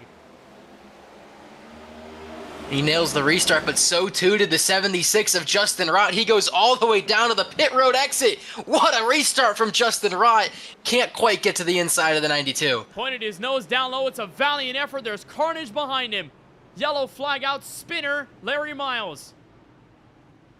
And through it again was the 81 as well. He has been really close to danger tonight on several occasions. Let's see what happened here. There's another car involved. It's Austin Doran, and this is not going to look pretty, folks. This is 4 wide as it builds up in turn 1. You'll take a look at how it all transpires. And really here, outside of the dog leg, just like you saw from Rott, in the back end of the field, it's exacerbated with how much space you have to play with. Ellis Swells makes a move down low. There in the middle is Miles, and then 2 cars up top. Connor Trafari, Quincy Strawhacker. There were 5 wide. Donovan David at the top of the speedway, and you fit that many cars there, Nate, it's really not going to work. Yeah, and that's for Trafari especially. He had been up at the front of this race, so for him to be involved in this accident, of course, shuffled back because of the way that caution fell during green flag stops. He's got to go. He's pushing the issue, and not insignificant contact on the left front there for the 9 car, and everyone piles in. Duran, another one of those guys who had been up front for a lot of this race and now involved in an accident because he got shuffled into the hornet's nest because of a caution during green flag stops. It really only takes one situation to put you at the back of the field or even in the mid-pack, and then when it does transpire, it becomes big-time trouble. As more drivers are coming in down pit road this time by, that includes Bauman, who escaped that carnage. In front of him, Trevor Haley, Steven Maggio, who is still trying to repair the damage that's left on his Aris Toyota Camry. You can see all of that denting on the right front of his Toyota. Connor Trafari down pit lane. Plenty of the heavy-hitting names in tonight's event have either been pushed to the back or are now with lots of damage with 44 laps to go. That's a big shunt. Yeah, huge consequences of that crash. But I want to talk about the restart here real quick because Connor Trafari, or sorry, not Connor Trafari, AJ Hyder had been lights out on restarts the whole night. We saw there that is definitely an AJ Hyder thing because Ethan Fonseca Moreno, he did not have that same kind of jump. Justin Rott, who restarted behind him, was able to stay glued to the rear bumper of the 92, and he took his shot down in turn one, couldn't quite get side by side. But that's definitely the most challenge we've seen to the leader on a restart tonight. That's for sure. And Rott made a valiant effort. It was a good move to the inside for certain. But again, like we've noted all night, the inside in turns 1 and 2 has been nearly impossible to make passes unless somebody up top makes a mistake. So while Rott had the right intention, it just wasn't the right execution in the middle of turn 1. But Moreno was under fire. Now it's about how he responds. That's what's so fun about restarts here, especially when you're in the lead for the first time, because you have your first opportunity to lead the field through a restart zone. You can kind of pick your lane. You can work with your teammates. When AJ Hyder was doing it, he was in his rhythm. It was muscle memory on the restarts every single time. Now that Moreno's up here in clean air, late in this race, he's had to figure out his groove. He hasn't found the tune yet, but he's going to try and tune it this time by through the O'Reilly Auto Parts inside restart zone on the inside of row 1 with Duncan Fall to the top shelf on the front row. Rott and Escamilla, 2 Chevrolets behind 3rd and 4th place. And Moreno's on those 2 tires as well, like you said before the last restart. Justin Rott stays glued to him once again. Didn't get to the inside on the dogleg. Now he's going to look outside. And from the top, in the rearview mirror, 3 wide. In the battle for the inside of the top 5, AJ Hyder squeaking through the middle. Near contact there from the top car of Escamilla. They break free. Wyatt Roberts in that green machine is back there. He let off at the right time. And Moreno stays ahead by at least a car length or 2 over Rott. Andretti Robinson 3rd. Duncan Fall holding off AJ Hyder to turn 1. AJ Hyder, he's got himself a little bit of open track in front of him. He restarted 6th. He's up to just about 4th. If he can clear Duncan Faw, he is going to have to get working through dirty air. As heavy contact, looked like Schumacher got the wall pretty good there off of 2. Flowed up on the backstretch. Got a touch from the car behind, but no harm, no foul. We will stay green. Now there's trouble. Lots of crashing in the back. Trevor Haley, Connor Trafari again, and Fidel Fabian, who had led a bunch of laps to Talladega last destroyed. week. Yep, bent all out of shape.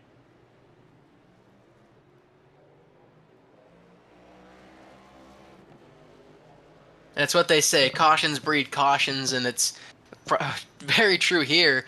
I don't know if I'll say more true than anywhere else, but these guys have been all over each other on these restarts.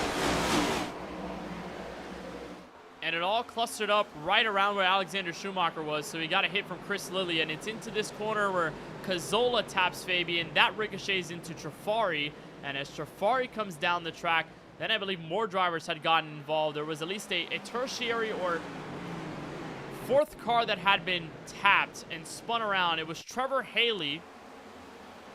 That contact with the 18 and the 55 started it, then the 55. Actually, it was a couple instances of contact. Once again, sneaking through at the 81, Jonathan Jurgensmeyer in the 00 on the brakes. I don't think he actually got a piece of that. No, he didn't. Just barely squeeze through. Here's the onboard look as he watches 3 wide. And yeah, you're right. I don't know what lucky horseshoe is on the dashboard of Nicholas Bauman's car tonight, but he's been around almost everything and somehow has escaped. That one by the merest of margins. And great avoidance by Jonathan Jurgensmeyer as well. At once a top 5 car, now scrapping through the mid-pack to find an edge. And he'll be beneath the iRacing official pace car like everyone else will be inside this final sector of the race. So things have really ramped up. And I was about to put on the juju, Nate, that every time we have a clean opening lap off of a restart, we end up going pretty far into a run. I was about to say it, then they crashed behind, so I guess the jinx is in there, a pre-jinx, I have no idea. Yeah, we might have to wait a couple of laps before we bring that one out to see him get super strung out, but it's been interesting to note that this is now 2 restarts in a row where Justin Rott has been able to hang pretty tight with Ethan Fonseca Moreno, and he actually was able to be clear of everybody else going into turn number 1, and he got to choose where he wanted to enter behind the 92 on the racetrack. He went way up high, so he's been restarting really well on the inside row 2. Yeah, he has, and I'd imagine from the top look, in turn 1. It was a much better entry from what we saw on the inside of the corner as he chooses the bottom again for the restart. So we'll keep an eye on what Justin Rott does, but it seems like the short run is really where this Fall Creative Chevrolet starts to make his daring moves, because we noted earlier on in the show, long run pace wasn't really much there for Justin Rott, but you put 5 to 10 laps on the board and you let this car rip, and he can make moves. He's been able to step up into the top 5 nicely. He's going to be inside of row 2 again on this restart, with AJ Hyder making some slow progress up to 4th, and Andretti Robinson in a race-high 2nd place. The Hennessy Ford Mustang has taken note of his opportunities, and he sees them when they mattered. Now in the waning laps of this Ember is where Robinson is really able to shine as much as possible. It's a long wait to the O'Reilly Auto Parts restart zone, and once again, that's where Moreno will have to make his decision on how early or how late he will jump on the gas pedal and unleash all that horsepower to the entry of turn 1. Does Justin Rott have another shot at the 92 car? Green flag waves and the inside rolls forward. Rott will stay in line with Moreno down at turn 1. Back in line is Robinson fighting one Escamilla to turn 1, and Rott's going to stay within a car length. Yeah, and it was another phenomenal restart from those first 2 on the bottom lane. Rott is able to defend Robinson out of 2. And he's going to have to try to work on this short run. We know the 92's better on the long runs. I don't think that means he's better in the back. Duncan Fall goes around. He got tapped in the middle of turn 3, and there's the yellow again from Phoenix Raceway. And once more, Nate, it's another formerly strong car with damage for the first time. Yeah, and he caught a bit of a lucky break. Remember, he's going up against Connor Trafari here in Mid-Season Madness, and he was chasing Trafari. The whole race, was able to jump him with that pit cycle, and then, of course, Trafari had some damage. Now Duncan Faw has some damage of his own. Caught the wall and got tagged by the 42 on entry to turn number 3 there. Collected the 31 as well. And it was faint 3 wide as well. Down the bottom was James Bomar, that Mobile 1 Toyota Camry. He'll come into frame shortly as Fall hits the wall. So there it is. There's the strike. That green car by Robertson in the middle. And down low is right where Bomar peaks the nose. I'm not sure if Fall thought they would be 3 wide. Perhaps he anticipated that Wyatt Roberts would go lower on the racetrack, thinking there were still 2 wide. But nonetheless, that miscommunication is enough to send the 61 car spinning. And even worse, he has overshot his pit stall, so he's going to spend a lot more time on pit road. But I'm sure now, with possible frustrations that are boiling over for Fall and a lot of these former contenders that are now starting to whittle out through the later stages of this race, it's kind of a situation of, I've already lost so much now. Give me all the time I need to repair this car. I don't care if I start 20th or 35th. I'm going to be back on the racetrack at some point, and I'd rather have a clean car now than waste more time trying to catch up through the field with a damaged race car. And on iRacing, they can give you the too much damage we're done signal, but in a couple of minutes, you can easily fall a lap down here. So it's kind of a balance of how much time you really want to spend. Although I believe for Fall, he's in that situation where it's not too much damage and he gets out okay.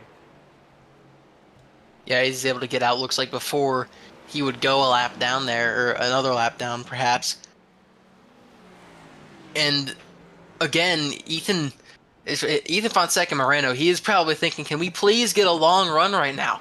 That's what's been best for his car all race long, and especially early in these runs. I think Justin Rott has something for him in the first, 10, 15 laps of a run, because Rott's been so fast on these short runs, and I don't particularly think that Moreno is bad on a short run, but he is so much better on a long run than he is on the short run that it almost seems that way. And I certainly think that he's not as good as some of these other top contenders on a short run as well. Well, now we get to restart again and see if we continue this race green. It's the similar format on the front 2 rows. Moreno on the inside, Robinson up top. Justin Rott, AJ Hyder settled back in the second row. Moreno will fire off again from the restart zone, and this time a much more even jump on behalf of those on the outside lane. First proper chance that Robinson has had to fight for the lead all race long. Doesn't have enough to point the nose to the top shelf in turn 1, but it's more pressure for Justin Rott, and that could be enough to seal Moreno's advantage, at least for now. Yeah, that was one of the first times we've seen the outside get a good restart off the front row tonight. That had been really the one consistency no matter who was starting the race, but now we got a side-by-side battle for second behind Moreno.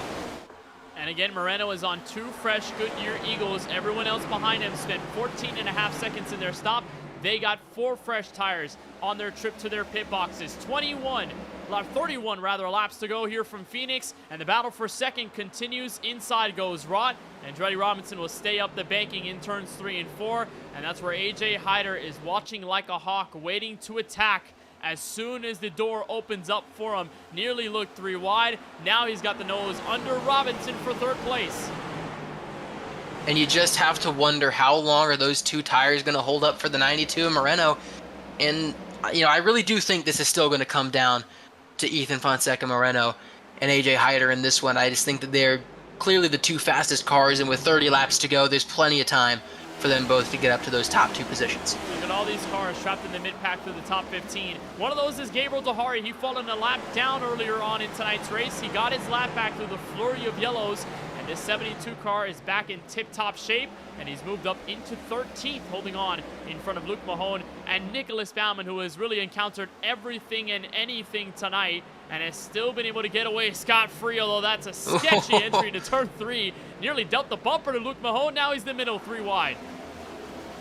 Yeah, he's been around just about everything. I don't know if he's the bad luck for everyone else or the good luck for himself, but he has been dangerously close to several potentially race-ending crashes in a race where he needs to collect as many points as possible to make it to the eliminator chase, and he got really comfortable with Gabe Cazola right there out of turn number 2. He's got to be careful because this is the largest gap between Baumann and Larry Miles all night long. Again, it's 25 points that separated these 2 machines going into this race for that final coveted spot to make it into the eliminator chase format on points.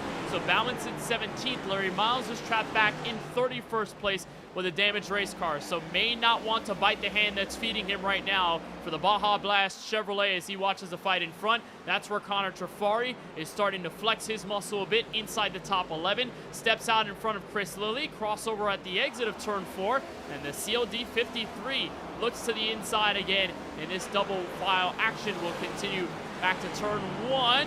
Near contact again as they may be 3 abreast up the road. It looked like James Bomar almost got himself into the wall in turns 1 and 2. He's now pretty good down the backstretch, so no harm, no foul in 7th place, that 15 Toyota. Bomar, the pole sitter from last week's race at Talladega Super Speedway, and has had a rough 2025 so far. We talked about that storyline last week in which he led a bunch of laps, and it seemed like a really great race for him overall. But he hasn't been able to find that right puzzle piece to get into the shape that he's wanted to be in championship form. But this could be a good start right now from Phoenix. Top 7 effort, holding on in front of Jason Radchcock and Wyatt Roberts. 2 cars that have found trouble as Luke Mahone goes sliding in 4. Big crash again. Zahari. They save it though. We'll stay green. And look who was right there in the middle of that one as well. The 81, he's been able to make his way through. It's been miraculous almost. Take a look at what happened here. Whatever chakra that Nicholas Baumann has tonight, we're going to need some of that because it is unbelievable how this continues to happen. Here's a look at it, where it started. Chris Lilly tapping the quarter panel of Mahone, breaking the entry of turn 3. Jurgensmeyer gets around. Oh, a lot of guys the wrong way around. As everyone hits off of each other to get away, Baumann is just at the top, getting on by without a trace. And somehow we are going to stay green, and the battle for the lead may start to heat up. Remember the 2 tires that Moreno picked on his last pit stop around 25 laps ago? That call may start to bite him right now. Rott is within 2 car lengths. That's absolutely contributing to what we're seeing right here. Even with the clean air, Fonseca Moreno can't quite get away. And clean air can only help you. A great long run car can only help you so much when you're at a tire disadvantage. Justin Rott's got to be doing everything he can to get around this 92 car before a Hyder can get to him. Certainly anticipating what that DuPont Chevrolet, that blue car running 3rd, can unleash here, although it is really the first time that he's spent in traffic through the final 21 tonight. But Justin Rott is looking to find his way through. He's yet to been able to find at least some sort of different lane to get around Moreno. He's maintained in the same tire tracks as that Quaker State car in front. And then AJ Hyder and Andretti Robinson, they really also haven't let the top 2 scurry away with the advantage yet. And even then, in the rest of this top 10, it seems relatively close. Michael Walls picked up damage earlier on in tonight's race, but he's 5th. Juan Escamilla runs in P6. Mentioned James Bomar, who picked up a top 10, P9 at Talladega last week, building off of another potential top 10 run. So really, in this case, Nate, anything can go down between this main group. We'll take one mistake, one proper tire save, and one improper tire save, and you'll have some really good points up for grabs. Now Andretti Robinson piggybacks off of a mistake by Hyder. 3-car battle for 4th. I was going to say, speaking of mistakes, the 48 got out of shape just a little bit, and it allowed the 45 and 24 to close up on him, but I think more importantly, it allowed the 76 and 92 to get away, and they're leaning on each other out of turn number 2. And they were touching doors the entire way at the exit of turn 2. They keep it straight. Good angle for both of them not to turn the other. And Michael Walls would take advantage and say, hey, thank you very much for fighting as much as you did. I'll take 1, maybe I'll take 2 at the entry of the first corner. That LSU Tigers Chevrolet. Big fan Keelan Belche is of the Tigers. Sliding turn 1. Michael Walls carries it through the corner. Well, that's an LSU scheme, but he's still the Mississippi Missile, and you saw a little bit of it there going into turn 1. Definitely taking his shot at the 48, trying to get up to 3rd. That's physicality on a ball-carrying drive to 3rd place. So what a drive by Michael Walls. Just sent it a bit too far in turn 1. He'll reset here, and he'll maintain in top 5 position. Let's try and get another look at that as they were fighting for position. So it's down low. Now Michael Walls makes his approach into the corner on the race driver in 3rd. And too much dip on the chip. Yeah. And you could see that one coming from about halfway back on the straightaway. That lane opened up for Walls, and he's not going to say no to that opportunity many times. Definitely not. But unfortunately, it's allowed Andretti Robinson to get back on by, so Walls will have to do that work all over again.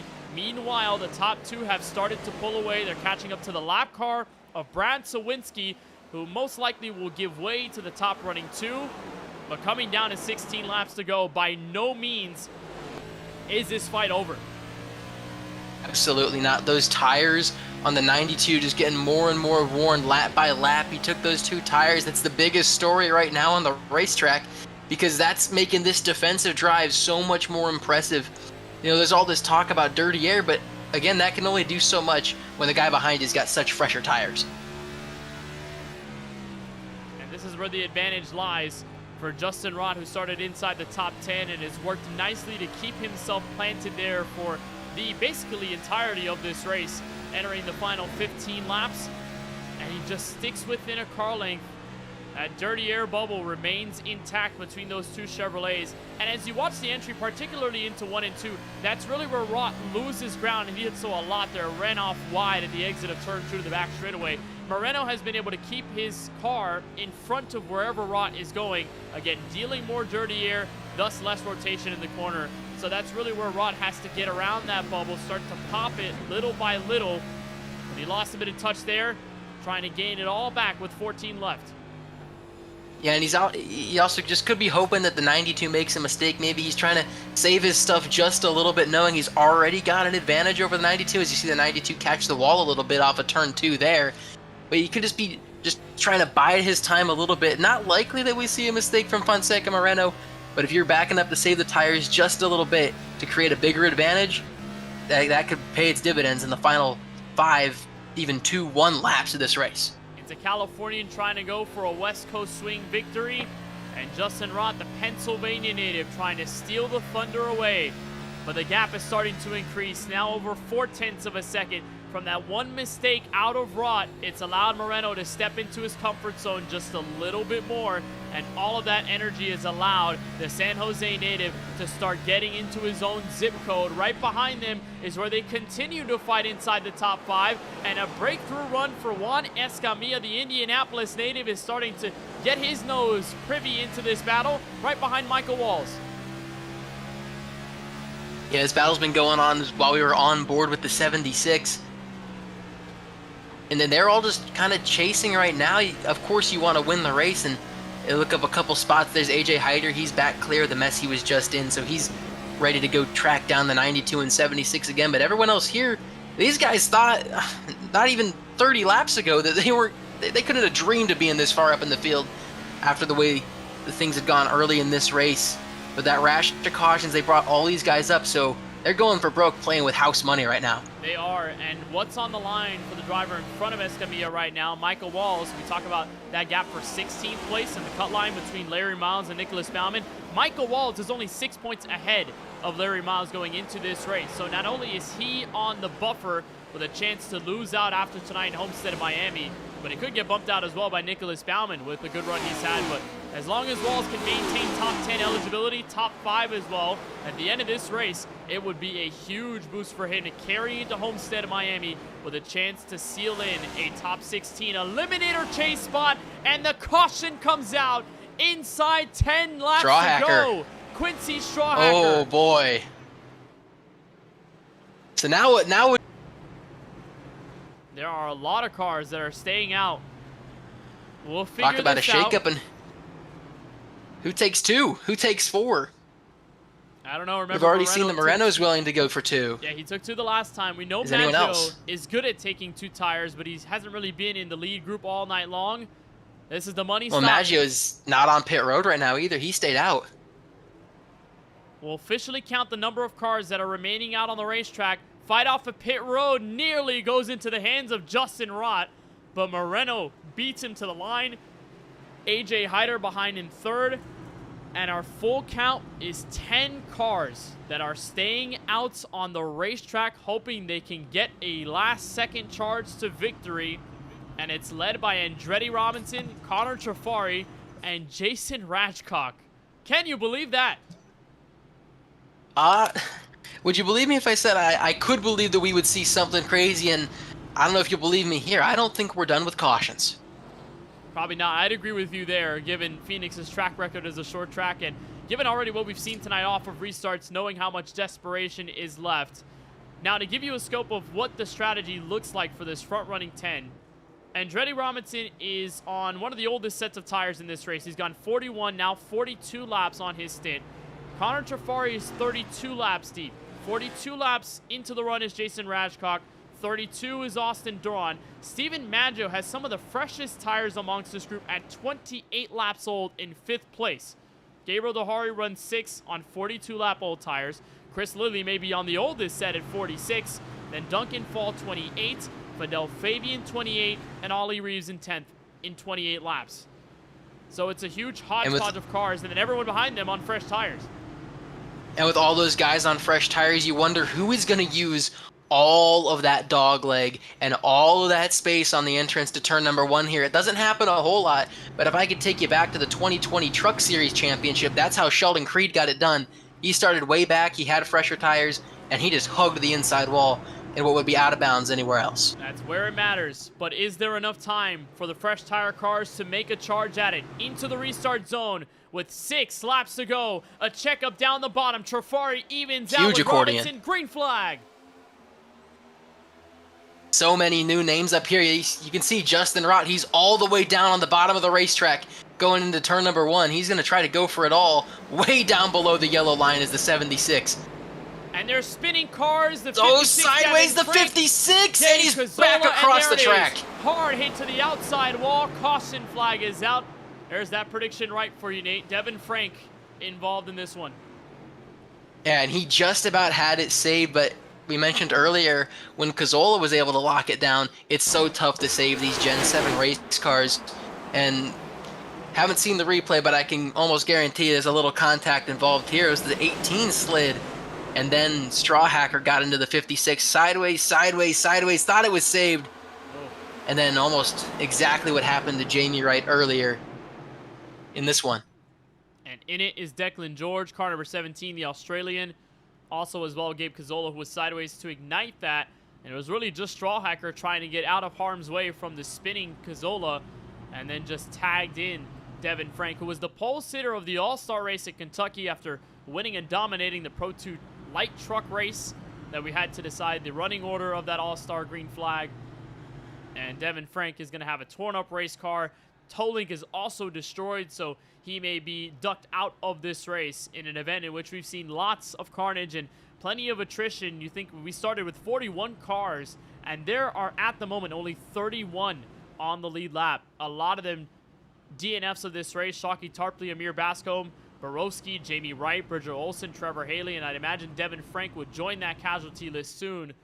But one thing that I did not mention on that restart is not only did Connor Trafari take the lead, but when that caution came out, Nate, I looked at his camera and he let out a huge sigh of relief. I think he really wanted the track position control, especially in these final restarts, and he's got it now. And we've seen how important it is, obviously noting how AJ Hyder was able to control every restart and then Moreno after him. But I also want to direct your attention to the 76 car. I called it live. He made that move all the way down to the inside. He's up to 7th now, and he's still got fresher tires than the rest of the field. He's going to have a chance to take another swing at a similar move. Perhaps he can here with the have late race restart again. enough time, possibly, in the bag for Rott to be able to make up all that ground. But the last thing they really want are green-white checkered attempts where you really don't have that much time to make use of those fresh tires. And that is what makes this calling out call so scintillating, because they're staying out for track position. They know how old their tires are, and they know they're still at the mercy of possible wheel spin. They can still have a horribly handling race car at the wrong time, but they just believe enough that with a short stint that's left in this race, we're going to join a 2-lap to go restart organically here from Phoenix, that it may not warrant enough time for Moreno, Hyder, and all of those fresh tire cars to poke forward. This could be the last restart we see. If we get another yellow before the white is displayed, we'll head into SAAC Cup Series overtime. But for now, ending this race on scheduled distance with Connor Trafari in command, Andretti Robinson on the high side, Austin Duran, Jason Ratchcock, and Steven Maggio, the current top 5. What do we have happen here on this restart? Green flag with 2 laps to go. Trafari nailed it. Couldn't have asked for much better from him. Now can he hold the field behind him? Justin Rott's all the way down to the inside wall once again. And do they get sliding out? Up. Dahari's struggling. Oh, Justin Rott looked like he got sideways, and he did get sideways back into the field. Huge pile up again. And it's Rott sideways off of turn number 2 on the fresh tires. And it's bitten him now. Justin Rott torn up and parked on the back straightaway. A huge crash that engulfs a bulk of the back of the field. And for the first time, we're headed to overtime in Avondale, Arizona. And Justin Rott, he's been making those gutsy moves. He did it the last restart. He did it again. He made his way to the bottom. He's definitely got the guts for it. Plenty of space open to the inside. And it just comes to bite him here. I mean, you see how far he gets up, almost up into 4th place. And just starts to lose it on the transition to the banking. Hits the inside wall, back up into the field. Caught Riveras and Mahone also involved. And that's going to be all she wrote for the 76 tonight. A valiant effort from the man from Bloomsburg, Pennsylvania. Gave it all that he got, and unfortunately, it's that apron transition. He gets the left side tires in it, and that's where the car sips out of line. And it's not until he ricochets back up the racetrack and catches Cody Riveras, Luke Mahone, Quincy Strawhacker, and then luckily everyone else was able to escape from it. Do you want to make a wild guess, Nate, as to who got away from this crash for the upteenth time? I was going to make a comment on exactly that. It was the 81 of Nicholas Baumann, and somehow, some way, he has been at just about the center of all of these incidents and been able to make his way through. I mean, I did like this for review. Okay, dodge the 72. You think that's it? Oh, that's everyone spinning in front of me. I think that was the first contact he's had tonight. Was that little bump right there with Strawhacker. It looked like initially he had gone through without contact, but I'd say honestly, for what it's worth and where he was relative to the accident, that's not terrible. And there's not much damage either on Baumann Chevrolet, so it's not like it'll take him out of the race. It'll just be maybe a minor inconvenience here or there, but we know for sure that at Phoenix, at a short track, aerodynamics don't matter as much as they would at, let's say, in Michigan or even at Talladega last week, so you can get away with a bit of damage and still have a relatively strong car. Baumann basically escapes. He's going to stay up in the main group, and we're going to double up for another green flag restart, our first attempt at overtime. And to describe how overtime rules work, we'll have this restart with 2 laps to go at the start-finish line. The goal is to finish this race at the white flag and the checkered. If a caution does come out before the leader catches the white, we will restart and double them up again. We have 3 opportunities to end this race under overtime rules. If we end that final attempt with the yellow coming out before the white, then we'll end the race under pace car conditions. However, if the leader does get the white flag and we stay green, then we are ending this race no matter what. And it doesn't matter what happens from the cross of the start-finish line for the white and the cross of the start-finish line for the checkered. Connor Trafari looking for a trifecta in 2025 with Andretti Robinson on the high side looking for his first win of the season. Green flag out, and once again a blistering start for Connor Trafari to turn 1. Which of those 4 tire guys are going to try to do something in turn 1 just like Rod did last time? Doesn't look like it, but they're about 3 and 4 wide through turns 1 and 2. And they keep it clean. The Schumacher got on the banking transition down there. Now they're crashing. There's Schumacher. No, they did not. Getting Ellis Wells, and a huge hit. And another big one ensues behind.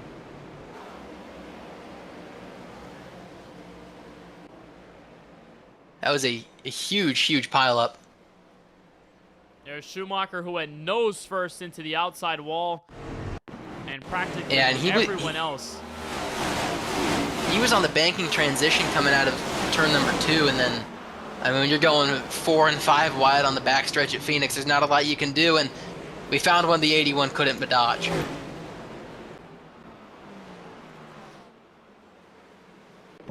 Well, as we see it, it looks like the race is over, and Connor Trafari is going to come away with the win.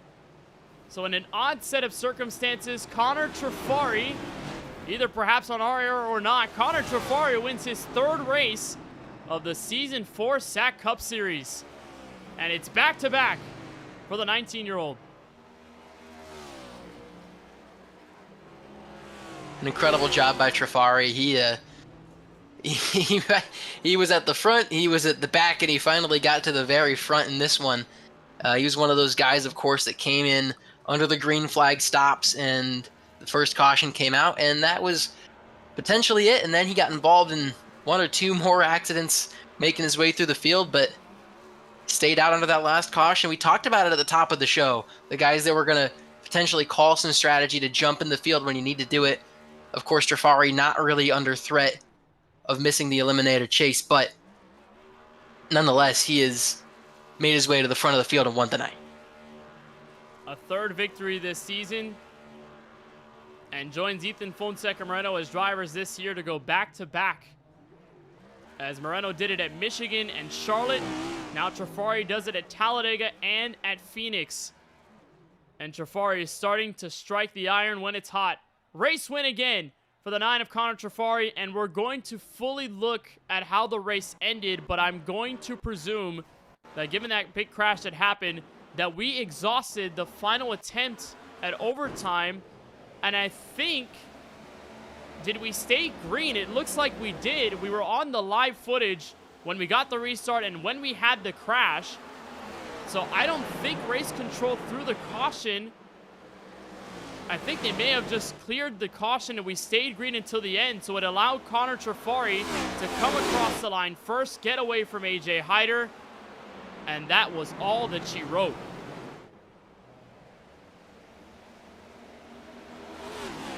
That's interesting that they didn't throw the caution for that one. We're going to look at it again just to fully confirm, because usually we do see the yellow not come out. Yeah, the caution does come out, so we anticipated we'd go into another attempt. It looks like race officials said we're going to let them rip no matter what. We're going to keep this race green, and keep it green they do. So in an odd set of circumstances, we thought we missed the finish, and we sort of did, but it was really, we thought a yellow flag had come out, and it did not. So Connor Trafari walks away with career win number 3 this season, and in great fashion, he's able to walk away and park it in Phoenix victory lane, something that really in iRacing is possible now, and Trafari does it in great fashion. Another W this season, and he is starting to really enter a hot streak in which no one can stop Trafari at the moment. Let's get a look at your full unofficial results from the virtual Phoenix Raceway, and it is where Connor Trafari grabs the 3rd win of the year by 0.2 of a second over AJ Hyder. Steven Maggio recovers after all of his troubles to end up 3rd, with Jason Rajcock 4th, Andretti Robinson P5. Michael Walls walks away with a top 10 after all. Jonathan Jurgensmeyer in 7th. Juan Escamilla for 8th. Austin Doran 9th. And how about the surprise? Chris Lilly, top 10 effort from Phoenix. Duncan Falk comes home 11th. Connor Zola, Wyatt Roberts, Ethan Fonseca Moreno for the job that he did on the back half of that run there at the end, finishing 14th. Definitely a disappointment for him. Thurston, Declan George, Ollie Reeves, Malachi Drake, Quincy Strawhacker, Gabriel Dahari ends up 20th after a tumultuous day. 21st is where you'll find Gabe Cazzola, Brad Sawinski 22nd, 23rd for Cody Riveras, Donovan David 24th, Nicholas Bauman 25th. I mean, with everything that he's escaped tonight, he was thanking his lucky stars, but didn't end up with a fantastic finish, although he does stay ahead of Larry Miles by a total of 1 spot. So it's not great, but it is still progress anyway. Ellis Wells is 27th, Fidel Fabian is 28th, James Bomar 29th, and Luke Mahone is that final car, or the final car in the top 30, first car a lap down. Alexander Schumacher in the 68 comes home 31st. Justin Rod, a heartbreaker for him. He took that gutsy move, ended up in the wall and in 32nd. Devin Frank, Trevor Haley, Bridger Olson, Jamie Wright, Nicholas Borowski, Amir Bascom, Shockey Tarpley, and Gino Mero. All those guys, of course, crashing out in this one. That brings the end of our 40-car field. We had 41 join the race. Christopher Robinson is that final car registered in the field tonight from Avondale, Arizona. And once again, we get to bring in the driver of the 9 machine in victory lane back-to-back now for you, Connor. Did you ever imagine it would happen in this way at Phoenix, although you had a fast car all night long? No. I mean, if you ask me like first half, maybe, you know, because I was in top 3 like the entire race, but that green flag pit stop caution was terrible. I pit, and then a lap later the caution comes out.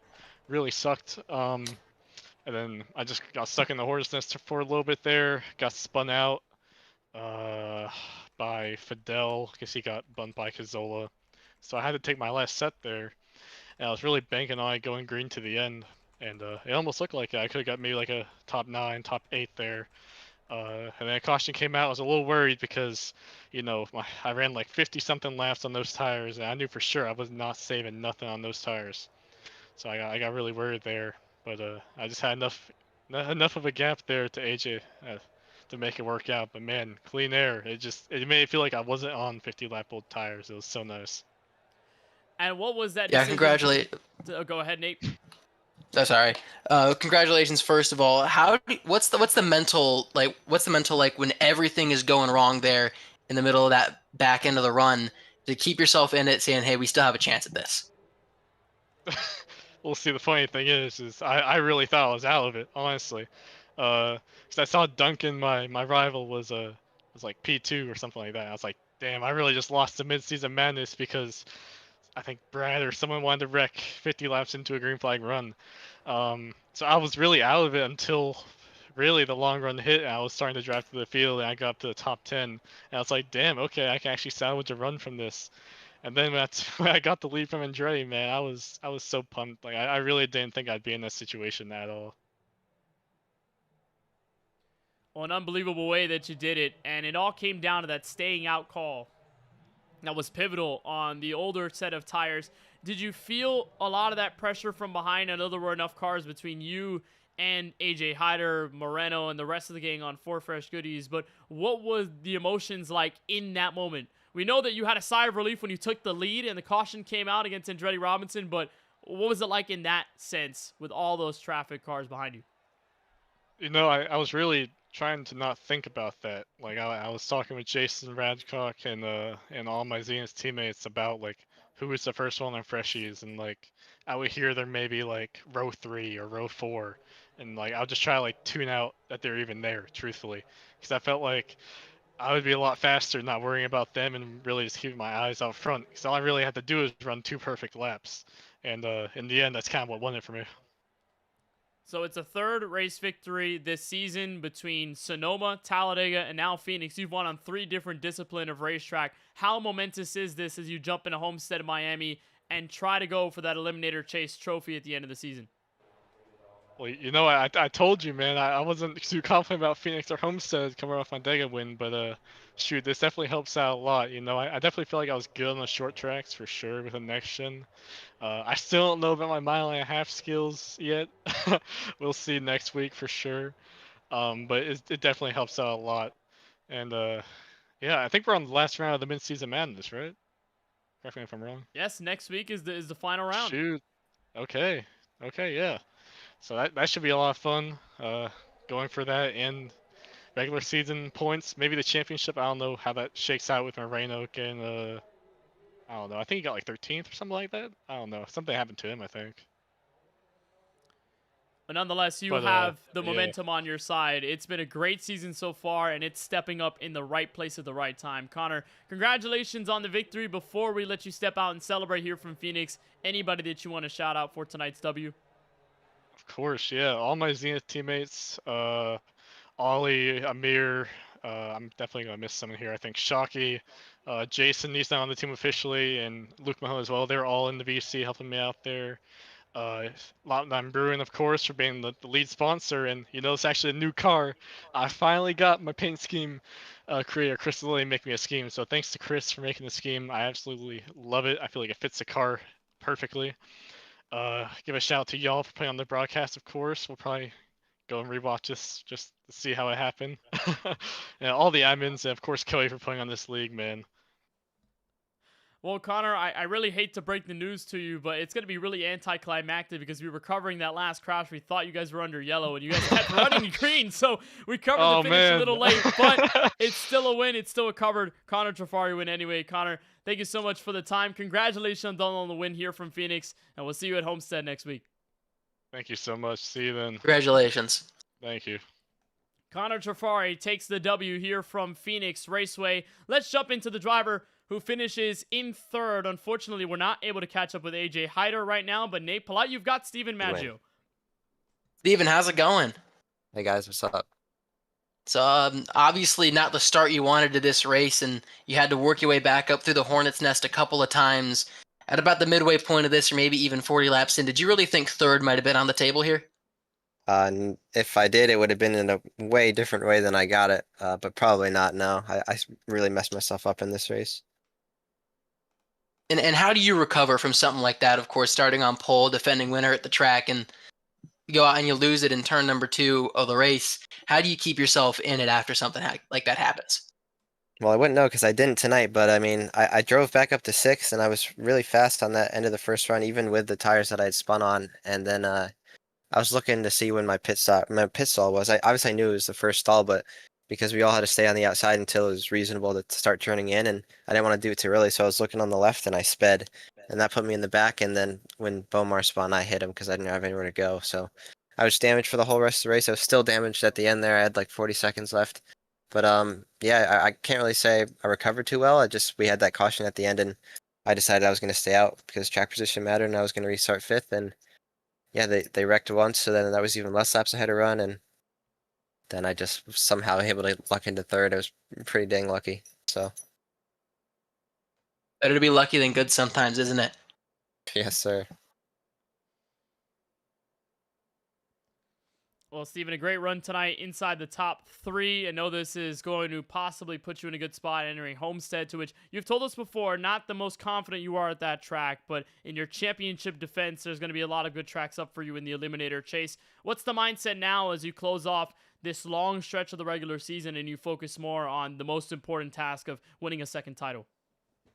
Yeah, I feel like I've gotten better at Homestead in the previous times I've raced there, just trying to learn every time I go there, and hopefully I'll be better this time. And I mean, races like tonight, just staying in it until the very end and somehow coming out with a good finish. If I can do that in the playoffs, that'll be good. But it's going to be hard because Ethan has so many wins and I don't have any, so he's going to start with a pretty decent sized advantage over me in the playoffs. But if I can just be really consistent like I was last season, maybe I can do the same thing I did last season. But gonna have to start winning races. You can't win a championship without winning races. So that's definitely on my mind, and really need to stop messing myself up and just lock in like I did last season. Well, maybe that time will start coming soon as we get into that eliminator chase format, Steven. Congrats on the top 3 tonight, albeit in wild fashion like this race was all around at Phoenix. Anybody that you want to thank or shout out for the run? Yeah, shout out you guys in the booth. I didn't watch it yet, but I'm sure that you did great, and I'm sure Nate did great in his first.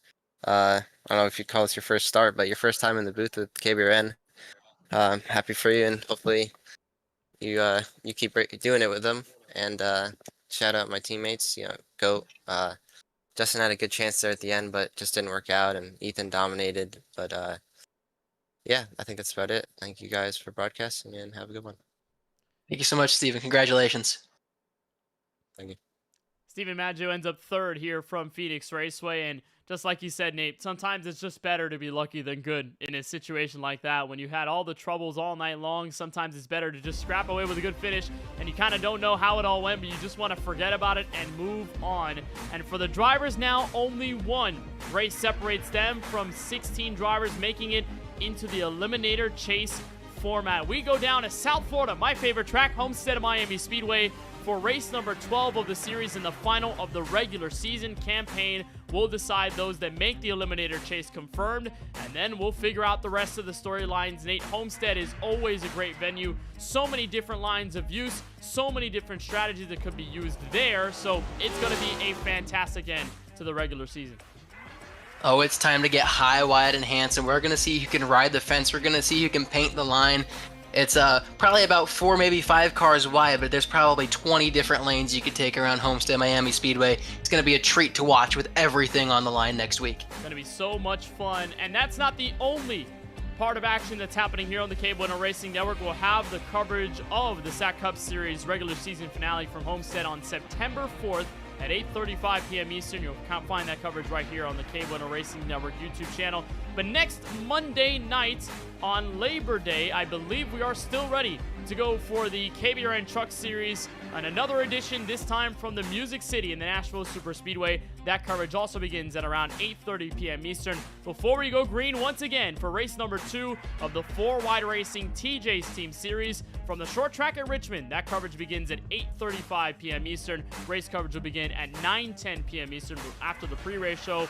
And then we're back here for SAAC Cup Series action again on that Thursday, September 4th, right here on KBueno from Homestead. So that'll do it for our coverage tonight from Avondale, Arizona. And after 160 laps, Connor Trafari victorious for the 3rd time in Season 4. A big thank you to Cody Riveras and the entire admin team at the SAAC Cup Series for all of their hard work. And for everyone that makes it roll around at the KBueno Racing Network, for Keelan Belsha, Charlie Beyer, Francisco Bacalhau, Eli Comerford, and for my first time calling in the booth this evening, Nate Polite, I am Kenneth Bueno waving so long from Phoenix. We'll see you at Homestead to close out the regular season 1 week from tonight.